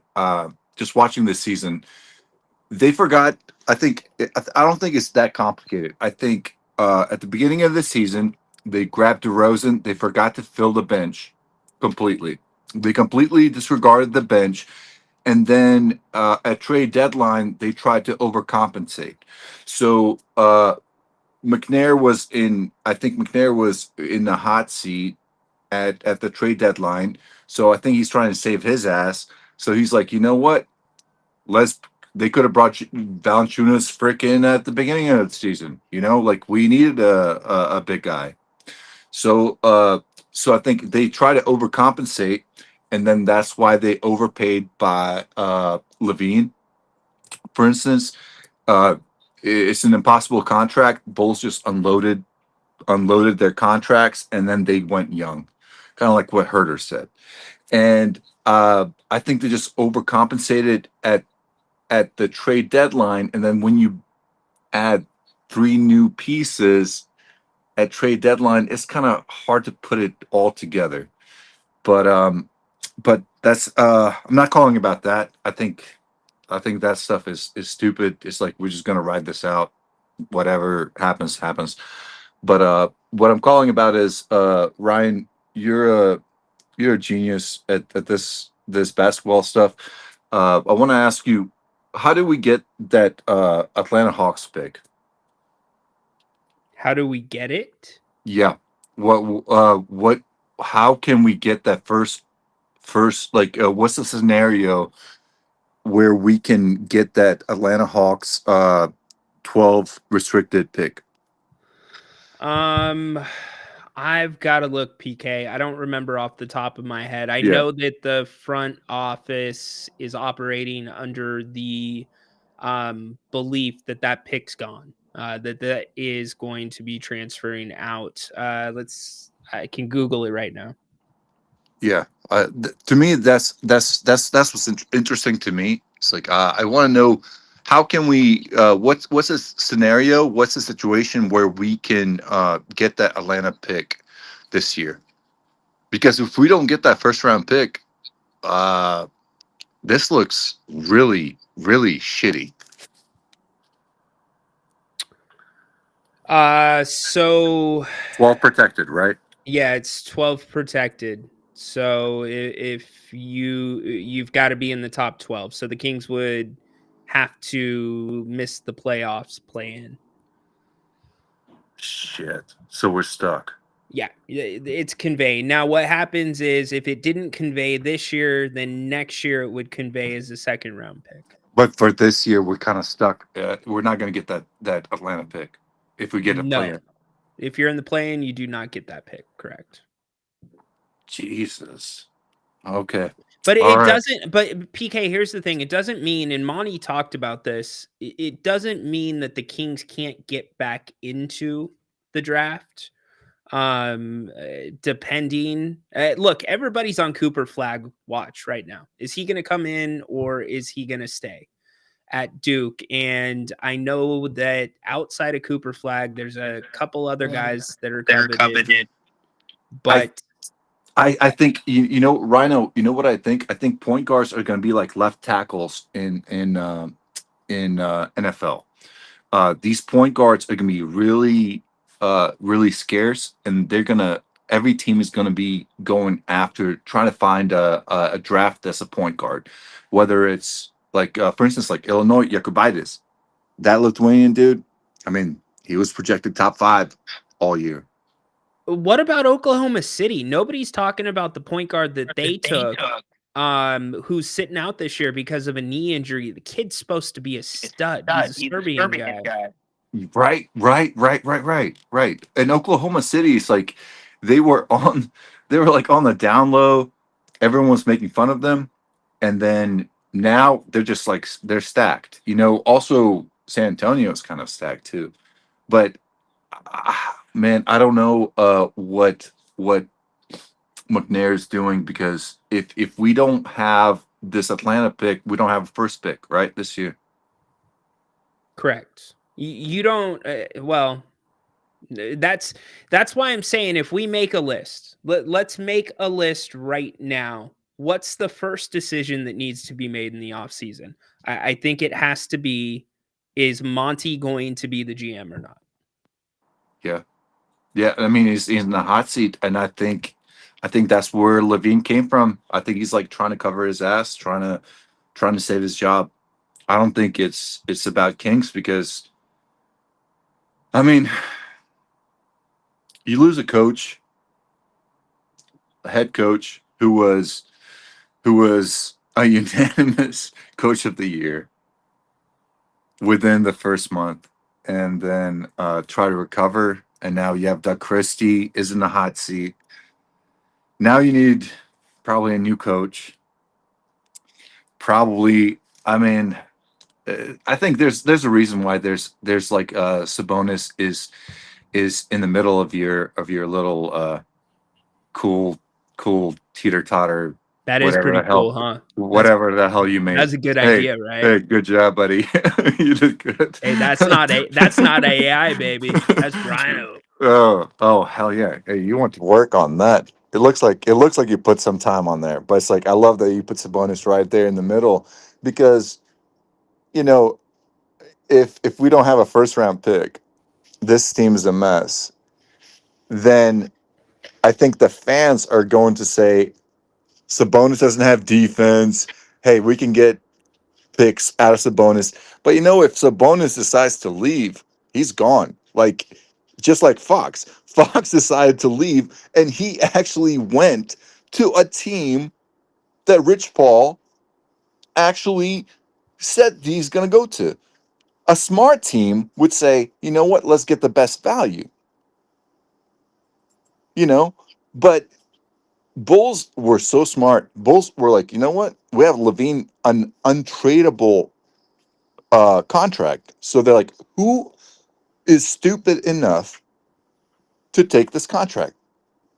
And here comes McNair. Here we go. He's like, we'll take Levine off your hands. And Bulls are like, thank you. No, this is. Can you turn me down a little bit? Because I got the echo in the background from you. No, I think it's on your end. I'm good. Oh, it's on my end. Okay. Yeah, you're the one. Here's what it was. This is exactly what it was. I'm going to put it into a gambling analogy. Anybody that plays blackjack, what the Kings did was they had 11. The dealer was showing 10. And the Kings doubled down and took their card face down by taking Zach LaVine, because it's an absolute gamble for 2 reasons. The first reason is his health. That's the first thing you're looking at. The bigger gamble is because of how he was playing earlier this season in Chicago. Guess what? Maybe he can make that contract look good. Maybe Zach can turn into that contract becomes an asset. That contract becomes a contract that any team in the NBA would take on. And as we sit today, it looks like the Kings face card or their card that was face down was a 2. It's just what it is. And I don't know. They're in the position, PK, that Monty McNair refused to put himself into during his entire duration as the GM of this team up until this trade deadline. And that position is not having a bad contract on the books. And now you do. And you're stuck with it. And by the way, Levine in 26-27 has a $48.9 million player option. You think he's picking it up? Right. Of course he is. So, all right, brother. Yeah. I appreciate you. Thanks Hey, for the but call. hey, one more thing. Ryan, GM for Bulls Karnishevas, he's like, the entire Bulls organization was like freaking out. They're like, how is he unloading DeRozan? He's unloading Levine, all this stuff. And as I was like following them, since I'm Lithuanian and he's Lithuanian, and I just, now that you can see, like, he has like a big picture. He's like, you know what? I'm gonna unload this cap completely. And then you know what Herter said yesterday? He goes, you know what? When I go to the locker room, you know who's the most vocal person? It's Matas Buzelis. Yeah. And the dude is 20 years old. So I think they just like McNair, I think they got stuck and they just panicked at No, at the deadline. I don't And think that's it what was they did. Monty at all. I think it was Vivek. Maybe, yeah. But Dude, Monty didn't want to fire Mike Brown. yeah, I think they did something wrong and then just panicked at the trade deadline. They completely panicked, and they could have gotten this done before the season started. But yeah, I'm gonna let you go. Sorry for taking up too much of you guys' time. No, you're good, dude. Be All right, good. thanks. Hey, hi to everyone in the chat as well. All right. Good job, PK. Yeah, Dirk. Great success. Good job. You're right. Well done. All roads lead back to Vivek Ranadive. They just do. Monty not talking to the media for 40 days. You think that's Monty's decision? No. This Levine thing, remember, Levine goes back many seasons. The Kings made an offer to Levine, but the Bulls matched the offer sheet, so they kept him, which tells me that Levine's a guy that Vivek, it's an easy jump to make. It's an easy assumption. It's an easy block Lego to build upon that Vivek likes Levine.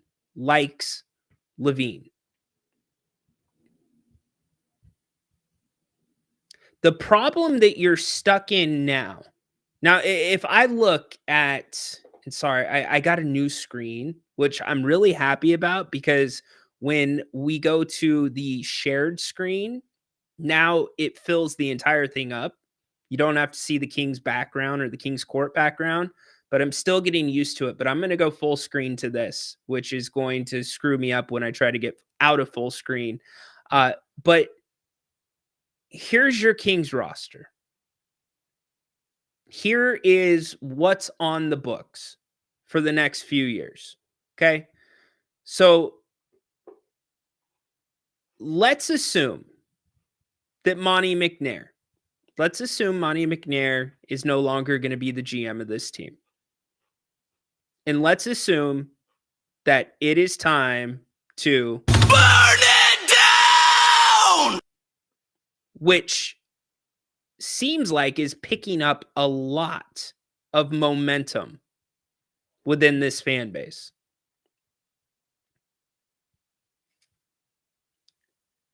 There's good things here, and there's some concerning things here. LaVine, you obviously point to. We've talked about this for the last 30 minutes. Okay?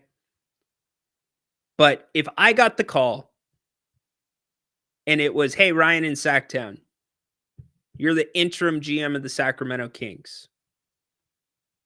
Vivek is going to completely stay out of it. It is your job to turn this thing around and burn it down and build it back up. And you've got to cook with the ingredients that are in your pantry, which are right there on your screen. The one that I know I cannot get around is Zach LaVine. He's here. Now, we're looking at the contract of Zach LaVine, and we're saying that's the liability. I'm looking at the style of play of Zach LaVine, and I'm wondering how that affects maybe some of my younger players that I want to keep, that I want to grow a little bit more, that I want to see more of, that I want to put them on center stage and try to get a better idea of really what I have. So if I'm looking at this roster right now, DeMar DeRozan, I'm trading him. DeMar's got to get traded. And by the way, I'm hiring a head coach, and I'm doing what Dirk said. I'm not bringing in, and I saw Peter's suggestion about Mike D'Antoni. I'm not doing a retread. I am looking for a younger mind. I am looking for a fresh face. I am looking for an upstart that looks at this thing completely different and that does not look at this thing through any type of a Sacramento Kings lens, past, present, or future. I want them to look at this as a brand new franchise. Do not take into account what worked in the past for the Kings and what didn't. That's the coach I'm hiring. They're out there. I can't give you names, but just look at some of the coaches that are having great success across the league. They're there. And by the way, it's not an ex-Sacramento King. Nothing to do with the Kings. So I'm getting that coach hired. I'm then looking to see what I can do with DeMar DeRozan. I think there are landing spots for DeMar DeRozan. I think that there are more than enough contenders that are going to want to add DeMar on, that think that might be able to take them over the top. And quite frankly, I don't care if it's in the Western Conference or outside of the Western Conference. It's what best fits my needs. And my needs are a high IQ point guard that drives the ship. That is my number one priority. A straightforward point guard. I'm talking about, and you might, like Dirk said earlier, you might have to get one that's on the way up. You're going to have to see something in them that everybody else in the NBA isn't quite seeing yet. But I'm looking for an Austin Reeves type. I'm looking for a TJ McConnell type. I'm looking for a Peyton Pritchard type. I am looking for a Derek White type. Maybe Derek White's not a great example, but I've given you more than a few names there. That's the type of guy that I am looking for to bring in with this team. The second thing that I'm doing is I'm extending Keon Ellis. I need to see more Keon Ellis. I'm extending Keon Ellis because the guy can guard multiple positions. We have not even seen the tip of the iceberg with what Keon Elephants. Oh my gosh. Did I really just go there? Keon Elephant.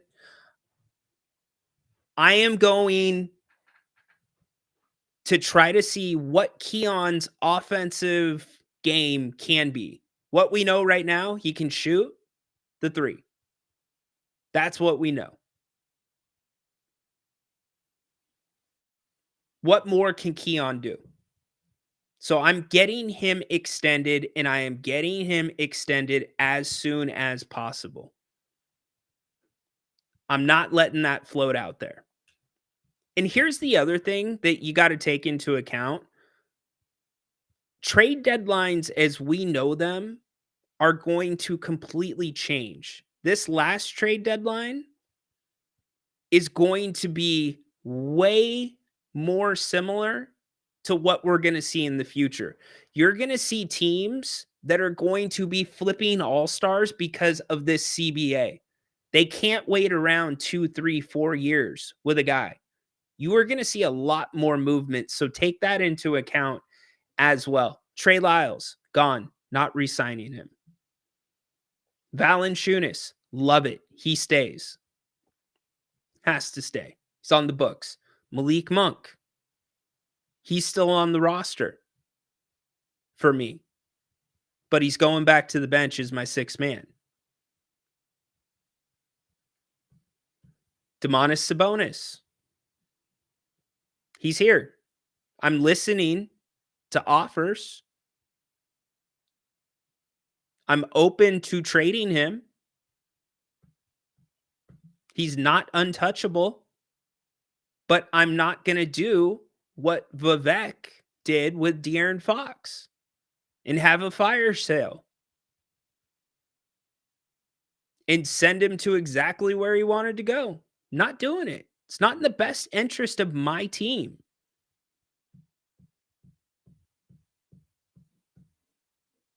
Zach LaVine, that's my biggest problem. And you know why? Because we come to Keegan Murray. Keegan Murray, I have no idea what he is. I know he's an incredible defender.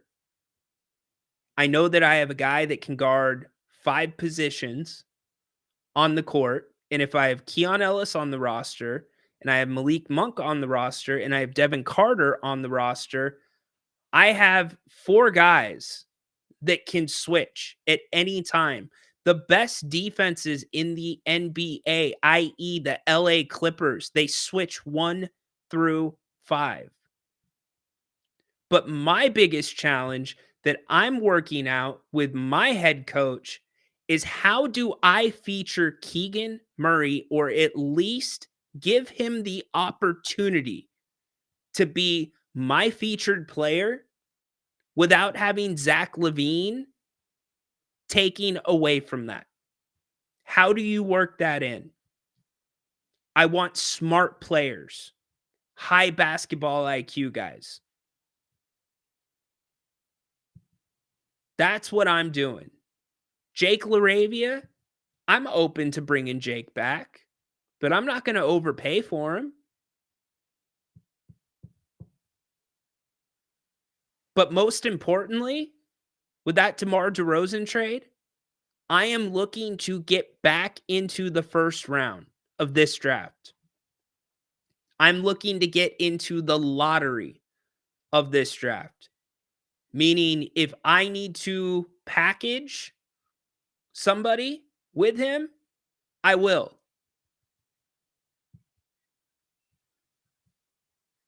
So that's kind of where my burn it down starts.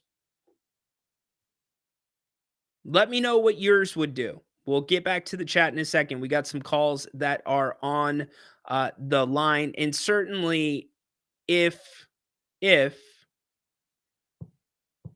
the opportunity for LaVine, and I don't know how this works, I don't.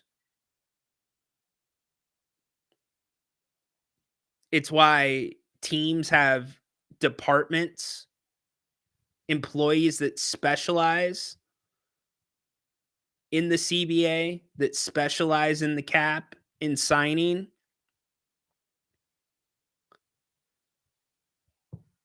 I'm not so sure that I'm not starting to look at what a buyout looks like with Zach LaVine.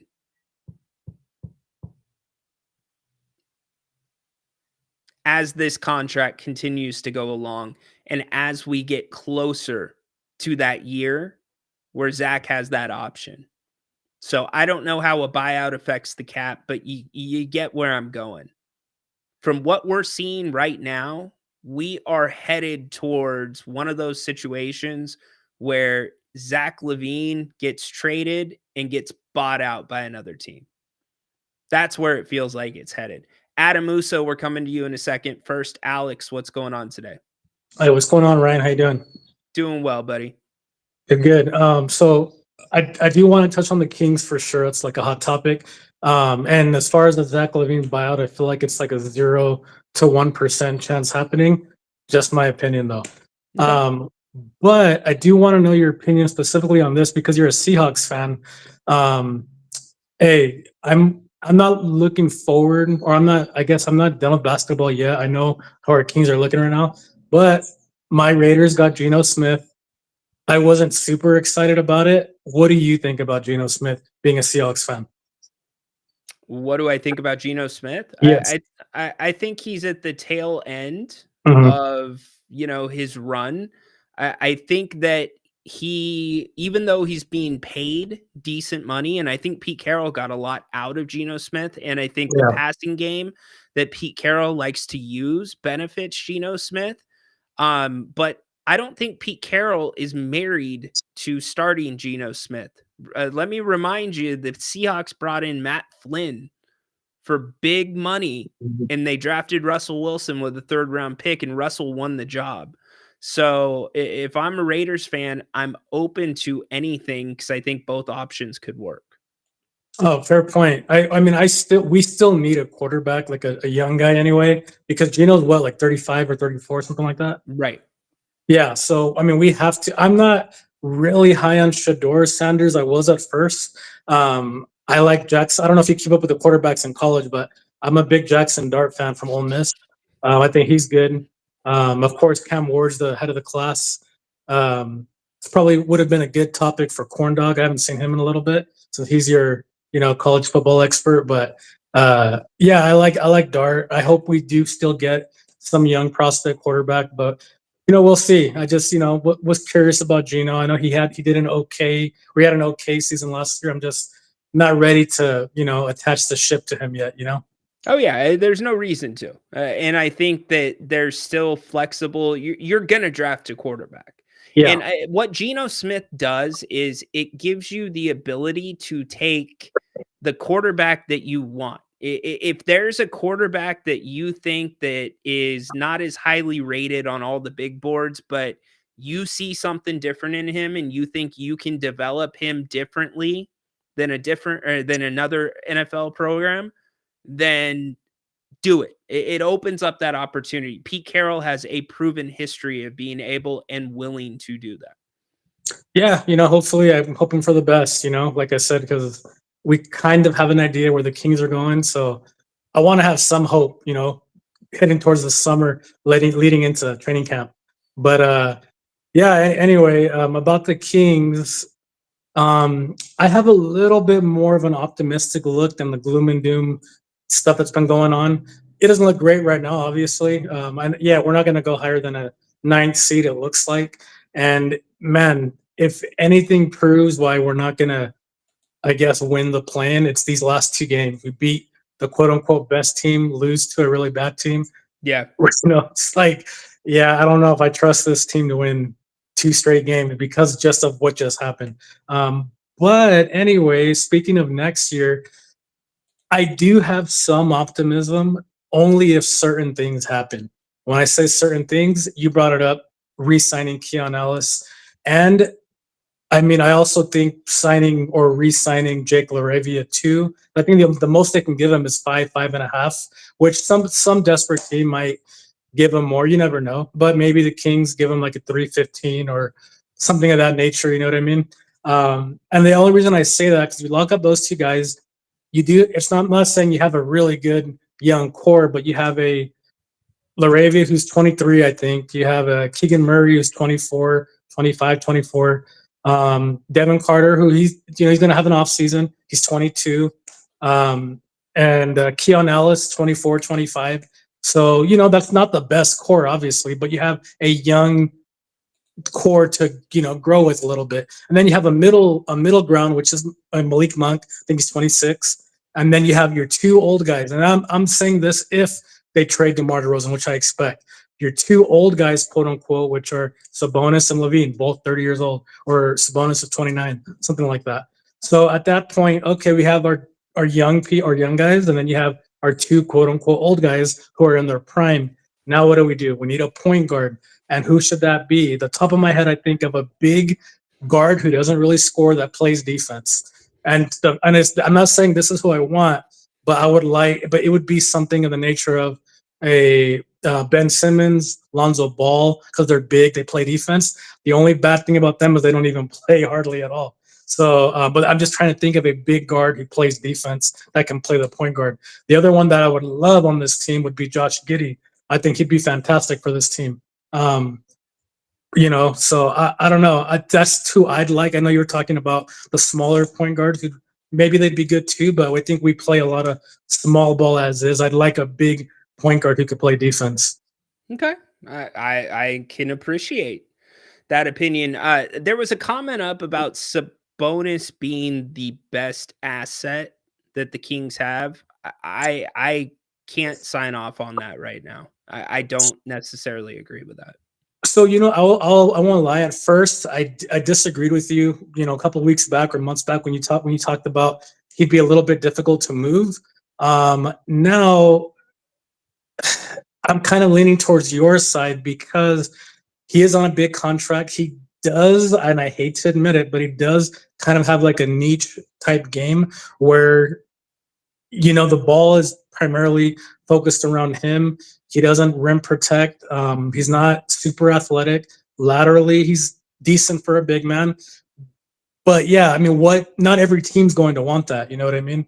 Especially if you have your longer athletic center and probably a lot cheaper too. So I personally think he stays. That's why I said your two old guys, quote unquote, would be, Levine and Sabonis. And I think, honestly, they're going to extend Doug for 2-3 years. I think Sabonis is going to be happy about that. That's his guy. Obviously, he didn't want, to play with Brown, supposedly. Extending Doug as your head coach will be the biggest mistake this franchise makes. I'm not saying that's the thing to do right now. I think that's what's going to happen. That's just what I honestly think. I've been saying it since last year. I think they've been grooming Doug for a long time to be head coach, and I think that's what's going to happen. I'm not saying I would do it. I like Doug. I think he still needs time to develop, but I think he's already in that spot. I think that's what they've always wanted. I think he's going to get extended. So I think that would make Sabonis happy. I think. I'm just thinking. And then Valanciunas is here for 2 more years. That's his boy. And they still need to grab another, wing type guy. Because I don't expect Trey to come back either. And I don't even know if he's the answer either, just because he's he's kind of inconsistent. He gets shots here and there. He hustles, but I think he's going to sign on somewhere else. I think his Kings tenure is a little bit done. But you never know. I mean, that's kind of my ideal plan. We'll see. I'm not super optimistic, but I'm not doom and gloom either. I think if you can lock up, like you said, Keon and LaRavia, you can have a young 25 and under group, 21 and under group, and kind of see what happens, man. I guess we'll just see what happens after that. But that's a lot of ifs too. It can also blow up, but I don't see it blowing up because of the ticket prices. That's just what I think. All right. I appreciate it. Alex, you the man. Hey, one last thing, man. Was Adam talking about the card stuff? I want to share this. I don't know if you could see it. Oh, hold on. Undertaker. Let me Hey, let me go for it. Go for it. let me put you full screen so I can Thanks, give man. you that opportunity Appreciate it, to Rhino. share it. It is going to be the Alex show. Awesome. So Here this we is go. an Undertaker Hall of Fame Topps Chrome, which is what WWE is doing right now. They signed with Topps Chrome. Adam probably knows about it. The Hall of Fame card of a recent pull. I thought it was pretty decent. The last thing I'll show is from a Prism pack. It is a Bray Wyatt, which is pretty rarish right now. A prismatic, shiny Bray Wyatt card, pretty decent as well. So I know you're not too much into the card stuff, Ryan. I'm not crazy into it either, besides Pokemon, WWE, a little bit of sports here and there, but they're really fun to open. Anyone that just gets a chance to get some, because a lot of scalping going on, just it's fun to open with your buddies, with your kids, with whoever. It's exciting, and you get to get some of the cards you like, and trade with your buddies, whatever. It's all good and fun. Nice. All right, brother. Yeah. Appreciate you. Thank you, Alex. Good stuff. Really quick, let me put a caveat to my comments about Doug Christie continuing to be the head coach of the Kings. I reserve the right to retract that, but I will say this. If you make Doug the head coach of the Kings and extend him, the scenario in which I am okay with that, the scenario to me that makes sense is you bringing in an associate head coach like Jeff Van Gundy, like Tyronn Lue did with the Clippers. You need the yin to his yang. And his yang, or what he's missing, is the X's and the O's. So that would work for me too. We're going to get to Adam Uso, who is going to do a live card pull here on the show for those that are interested in cards. But since it is Royal Rumble Friday, and I tell you, you can bring any type of content, I've got some content for you. And it made me think of PK.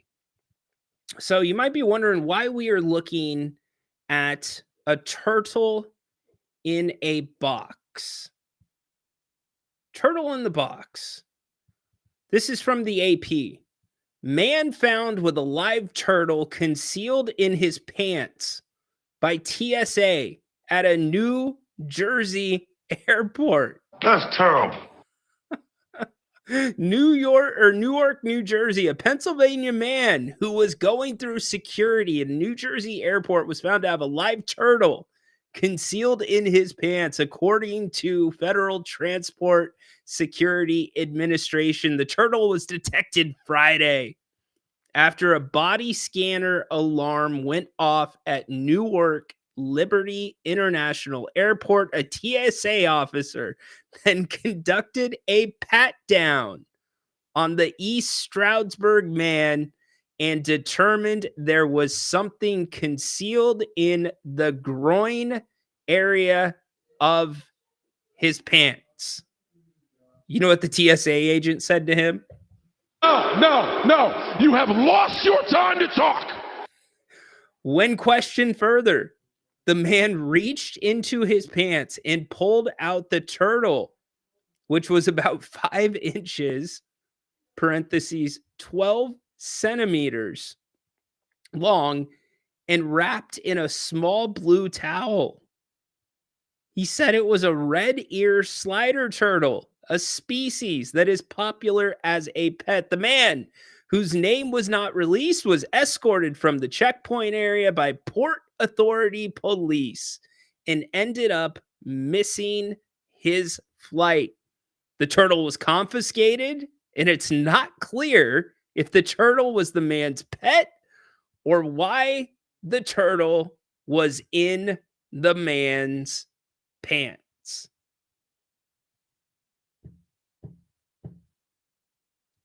He legit had a turtle head popping out of his pants. How about that? Incredible stuff. So there you go. Who said that I don't bring you Royal Rumble Friday content? Now, let's bring on Adam Uso. You know, my boy Mark beat me to the punch on that joke. Yeah. Have you ever seen that show where it's like TSA in other countries and they bust people? Usually it's like drugs, but a lot of times it's like food and all kinds of crazy stuff. That's kind of what that reminds me of. Incredible. A turtle. I mean, if you're working TSA and that's the biggest thing you find for the day, I would call that a win. That's going to be a good day. I mean, yeah. What do you do? I feel bad for the turtle, man. That's a what shell of a story. I mean, seriously, I feel bad for the turtle. First, you get packed in somebody's pants, right? Then you get thrown in a box with a blue towel, and now you're homeless. You're a homeless turtle. My 20s were a weird time for me, so I can't say that I haven't been there.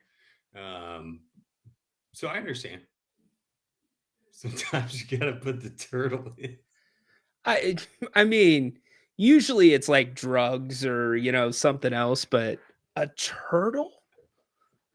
Yeah. Can you imagine what that scan looked like? Maybe you didn't want to pay for the other seat.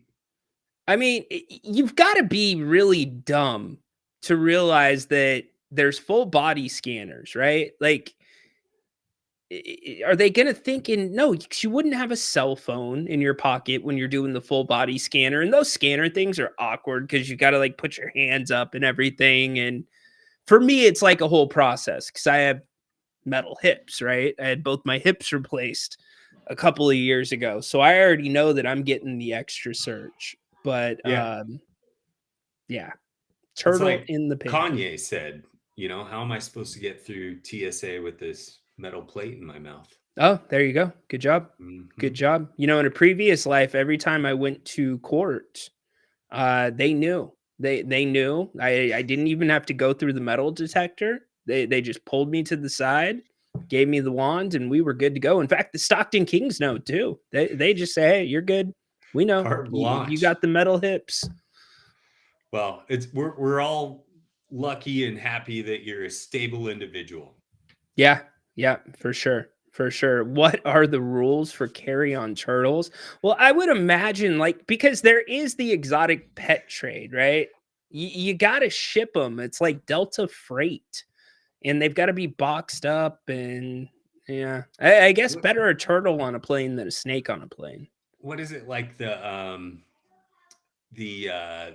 security blanket animal that people bring on? Oh, emotional support animal. Support animal. Maybe that was it. Yeah, could be emotional support turtle. Have you seen the one with the peacock? Someone brought a peacock on a plane. I have not. John Finch says, "Come on, Ryan, don't act like you've never tried to smuggle a turtle in your pants. We've all done it." No, John, but I know you have probably tried to smuggle asparagus onto a plane. John Finch is the guy that makes his own lunch and waits to eat it until he gets on the plane, and then he opens up the Tupperware, and it's just a straight asparagus smell. You get some beef. It's like asparagus, eggs, and salmon or something. See, now, Athena, you asked the $1 million question. I mean, at some point, all of us sometimes have a turtle in your pants. It happens. I mean, what can I say? Sometimes it's a liquid turtle. Adam, you always take it across. Adam, I gotta take it there. I am gonna get a new sound drop. You are a habitual line crosser. That's what you are. So but I gradually tiptoe the line, and we flirt. There's innuendo, and I think you are trying to get me canceled. That's what you are trying to do. Not at all. You are trying to get me kicked out. All right, Keon, can you do us a favor? Can you get us back on track? Where we at? Oh yeah. Okay, there we go. There we go. Nobody knows where we're at. So, all right. Any kings before you go down your route? You mentioned it maybe 15 minutes ago or so, and I was thinking about this while I was driving to the gas station a little bit earlier, and it's like, man, we have this 7-game homestand. What did you predict the Kings were going to be at? 3-4, 2-5, something like that? with You the know, homestand? I thought it was going to be a 2-5 homestand, but then I did a show a couple days ago after they won the first two. I'm like, they going to go 4-3? Could Yeah. they?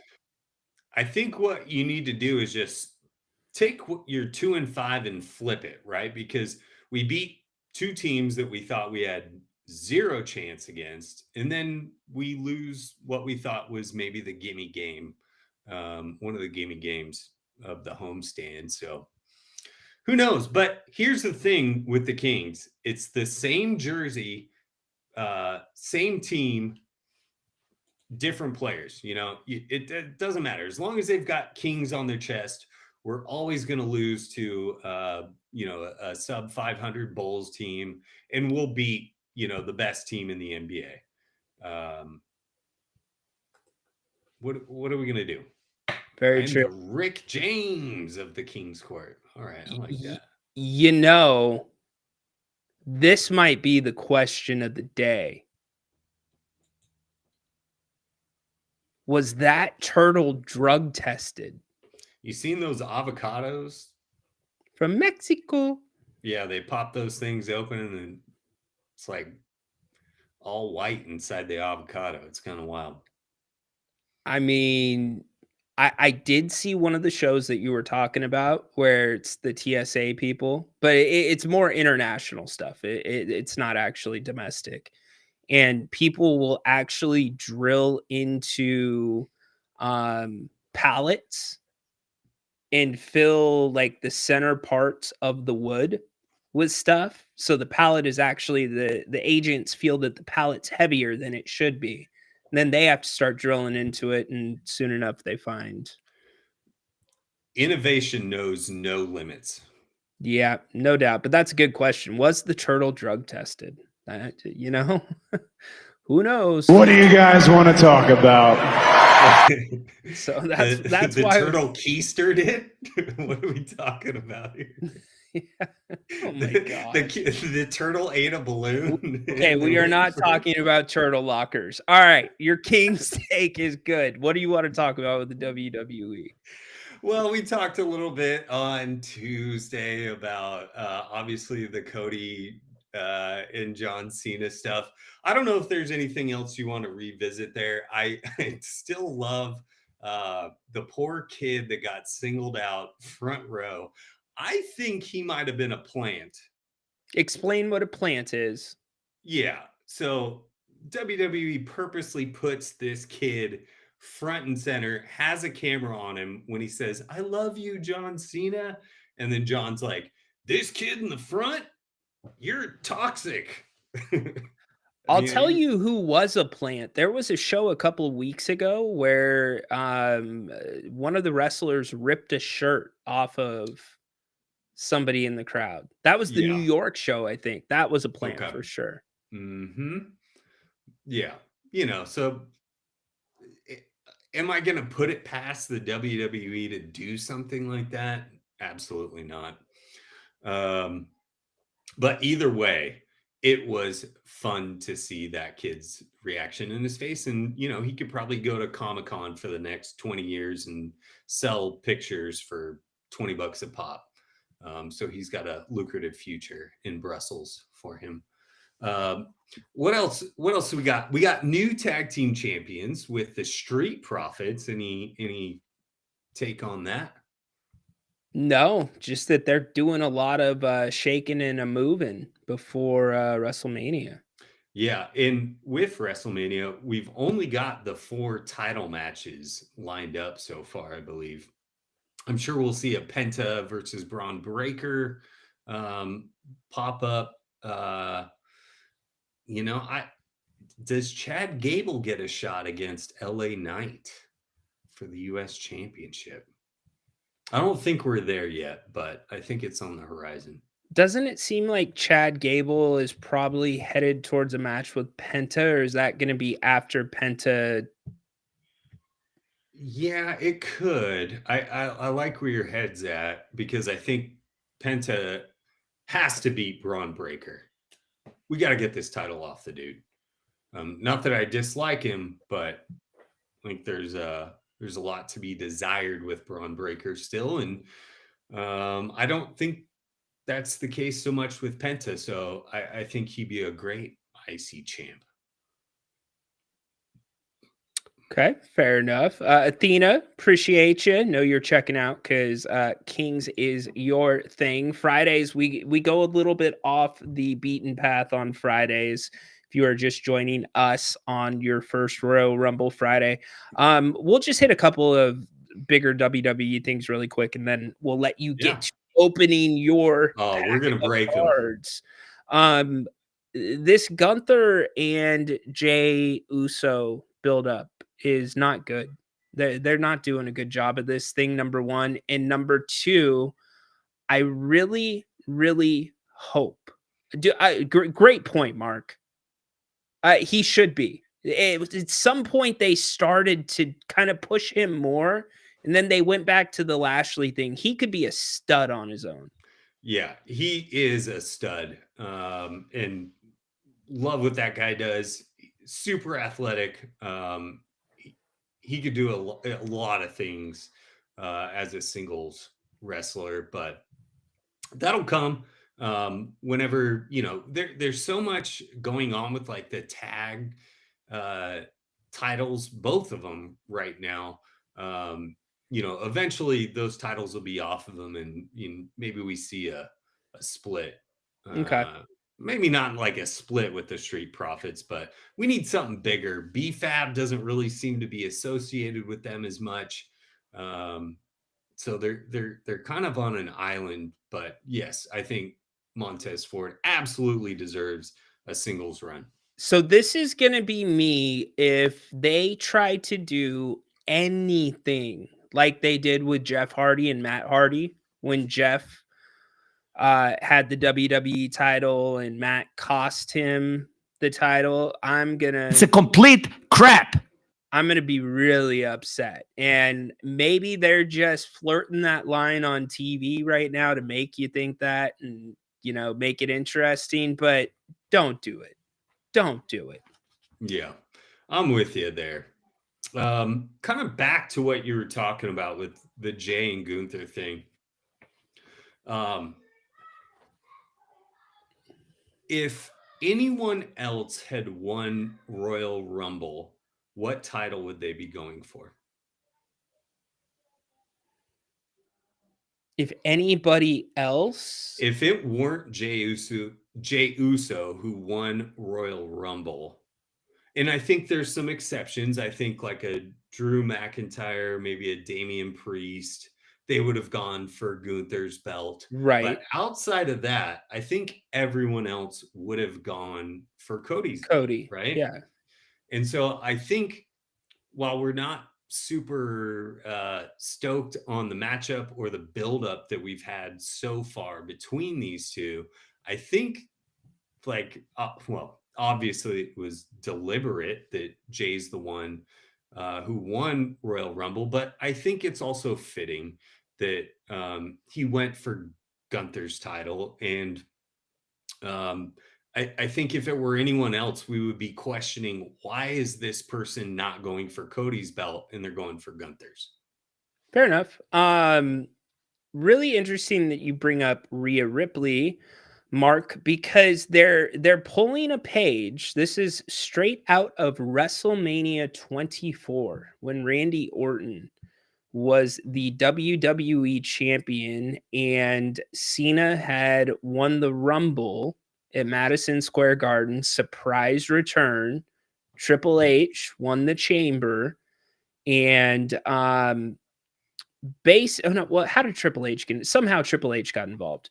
And what they're doing is they kind of pushed Orton to the background. right? And it was all about this feud between Triple H and Cena, and for sure one of them was going to come out of WrestleMania the champion, but Orton ended up coming out of WrestleMania the champion. They're doing the same thing with Io Sky right now, and I get it. I like it.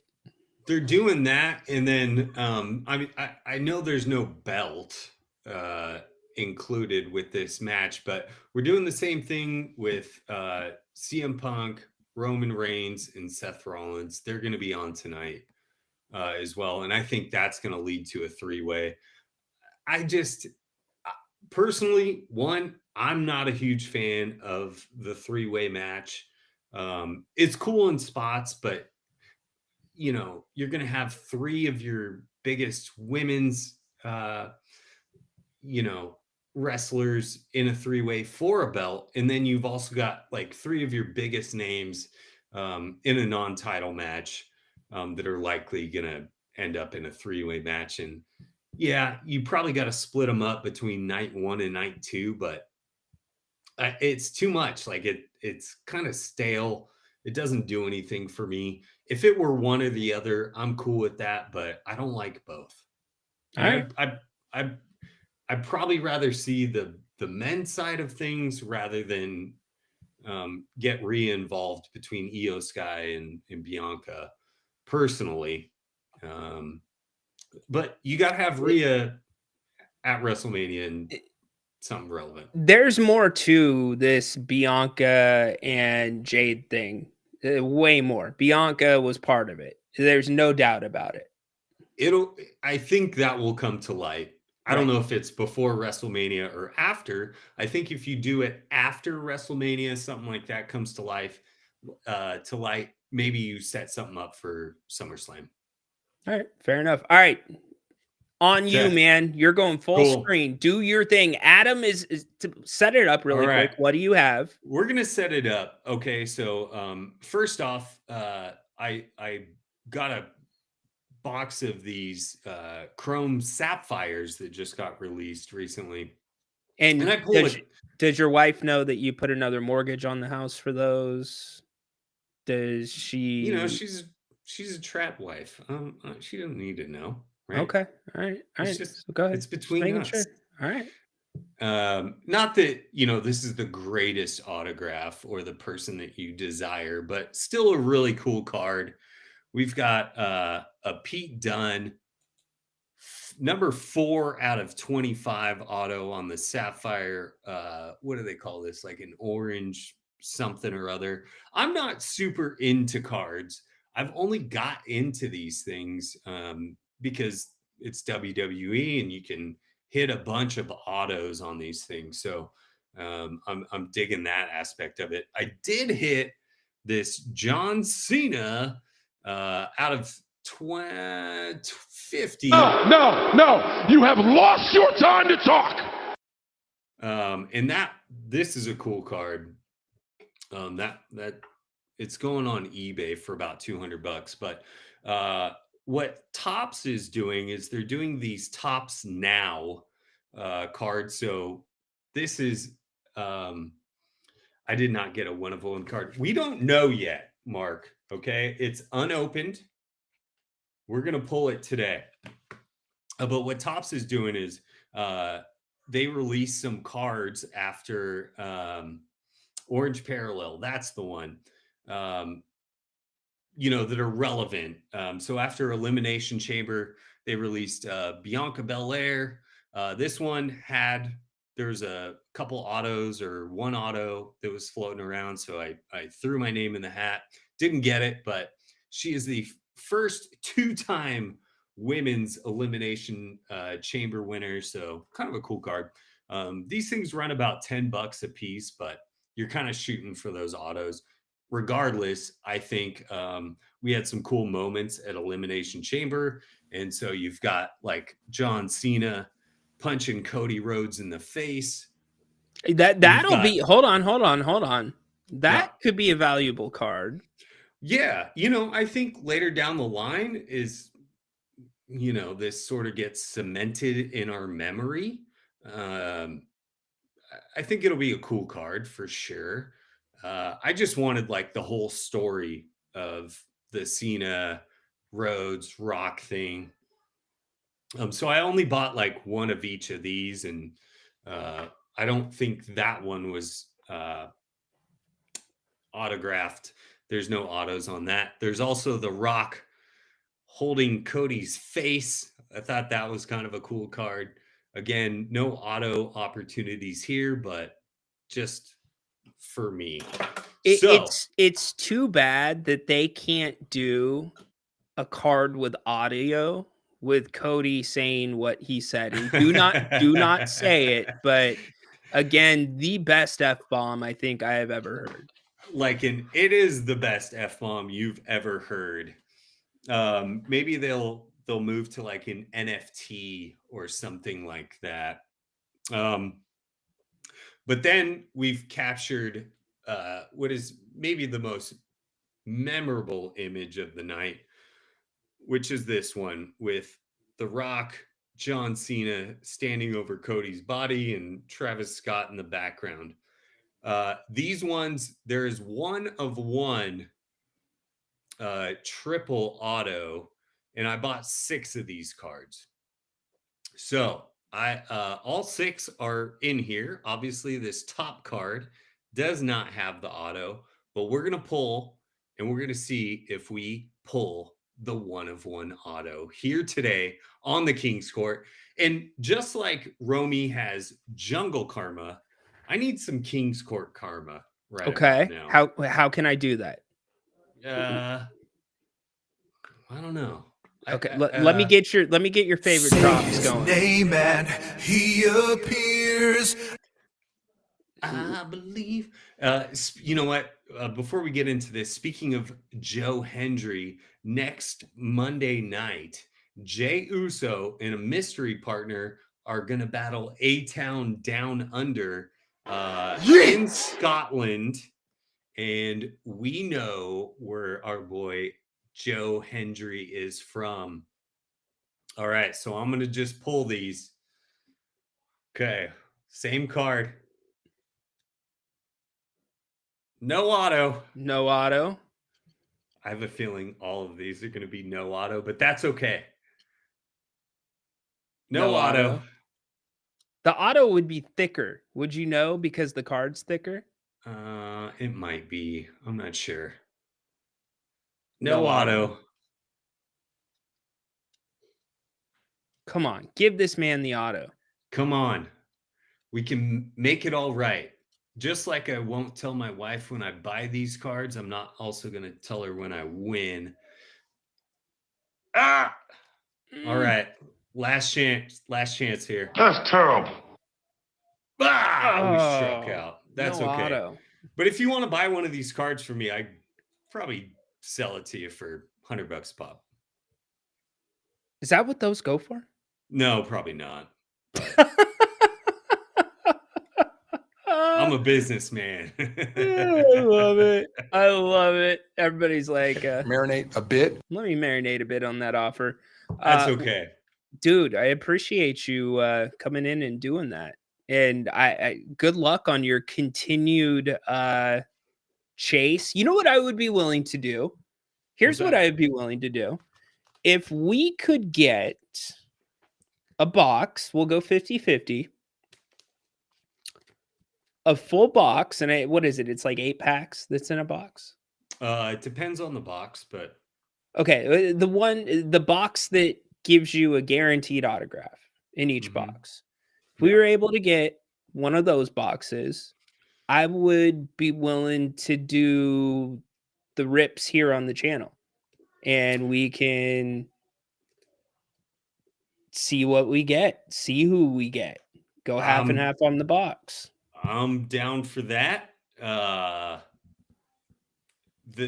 So all these boxes are sold out, right? Right. Like you're probably paying $400 for a sealed box for at least the ones you want, right? Yeah. At the minimum.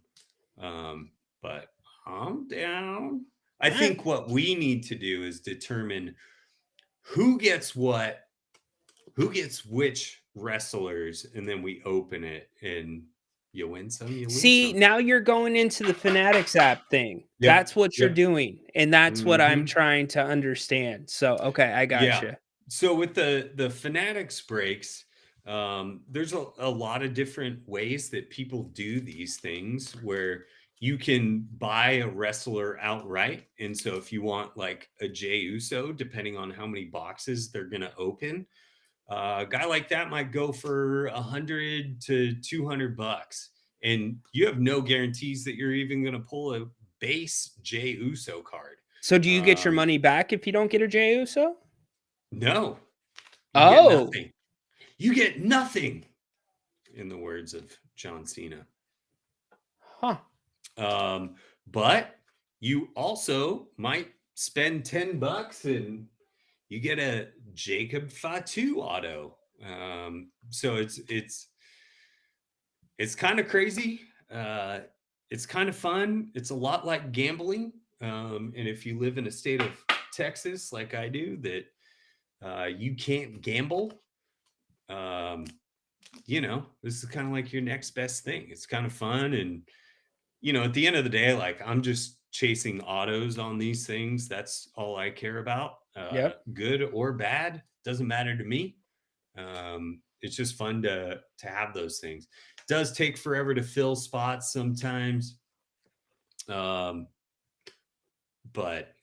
you know, I think the biggest thing with those Fanatics drops in those breaks is like, maybe you don't have $400 to spend on a box, right? But you have a shot, and you know, honestly, like you can hit some pretty good cards that way, and only spend like $40. So they're not all bad, but those buying some of these boxes right now are kind of hard to come by, or they're pretty expensive. Yeah, and then you got to worry about people repacking. Yeah. Okay, you didn't hit, so I'm sending you out on the cry. I appreciate you, brother. All right, come and get it. Hit me up. Hit that man up. Come buy one off of me. Like one. Good job by Adam Uso. As always, fun show today. Appreciate all you. We got deep into this King stuff. Don't forget, tomorrow night, it is the Kings. It is the Bucks. We will look at that really quick. We have full coverage right here on the channel for you. We'll be getting you ready for the game. We'll do pregame tomorrow at 6:15. Jerry Reynolds at halftime, usually around 8:15. Grant and I wrap up the night with the post-game show as well. Damian Lillard, game time decision. Jericho Sims, Bobby Portis, both out. Domantas Sabonis out. No other injuries currently on the report for the Kings.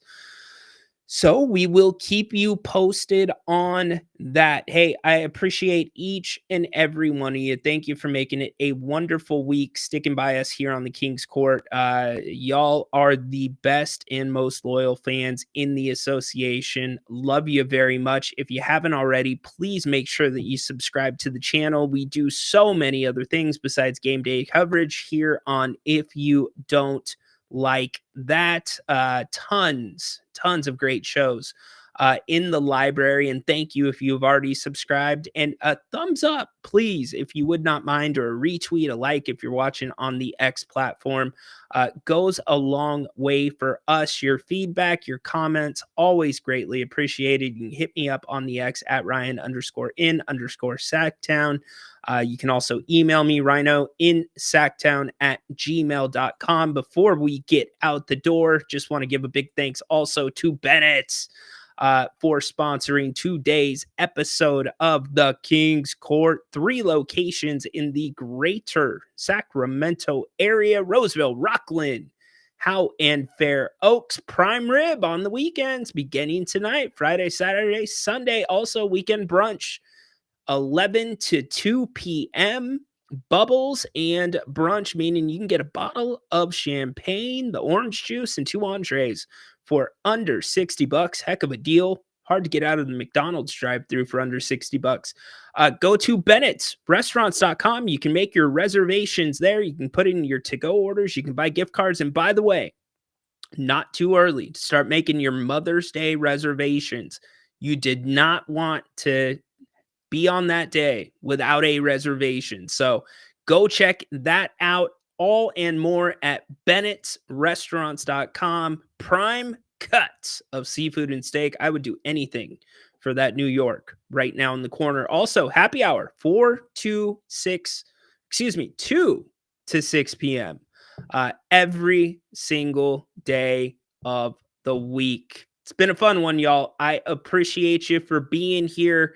As always, can't wait to be back with you tomorrow, starting again with the pregame at 6:15. Kings and the Bucks, can they get back on track and hopefully find some flow, get away from the ISO, get away from the excuses, and get on track? Just find something. I've said it over the past couple days. Somebody in the comments said it earlier today. You are going to be in the play-in. Period. End of story.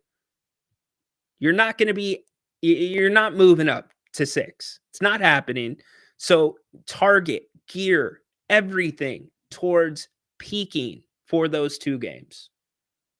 Everything towards that, including Sabonis's ability to return to the court. But hey, make it a great rest of the day. Go Kings, light the beam. We are out of here on a Friday. Enjoy the rest of your weekend. Hope you have a great one. So long.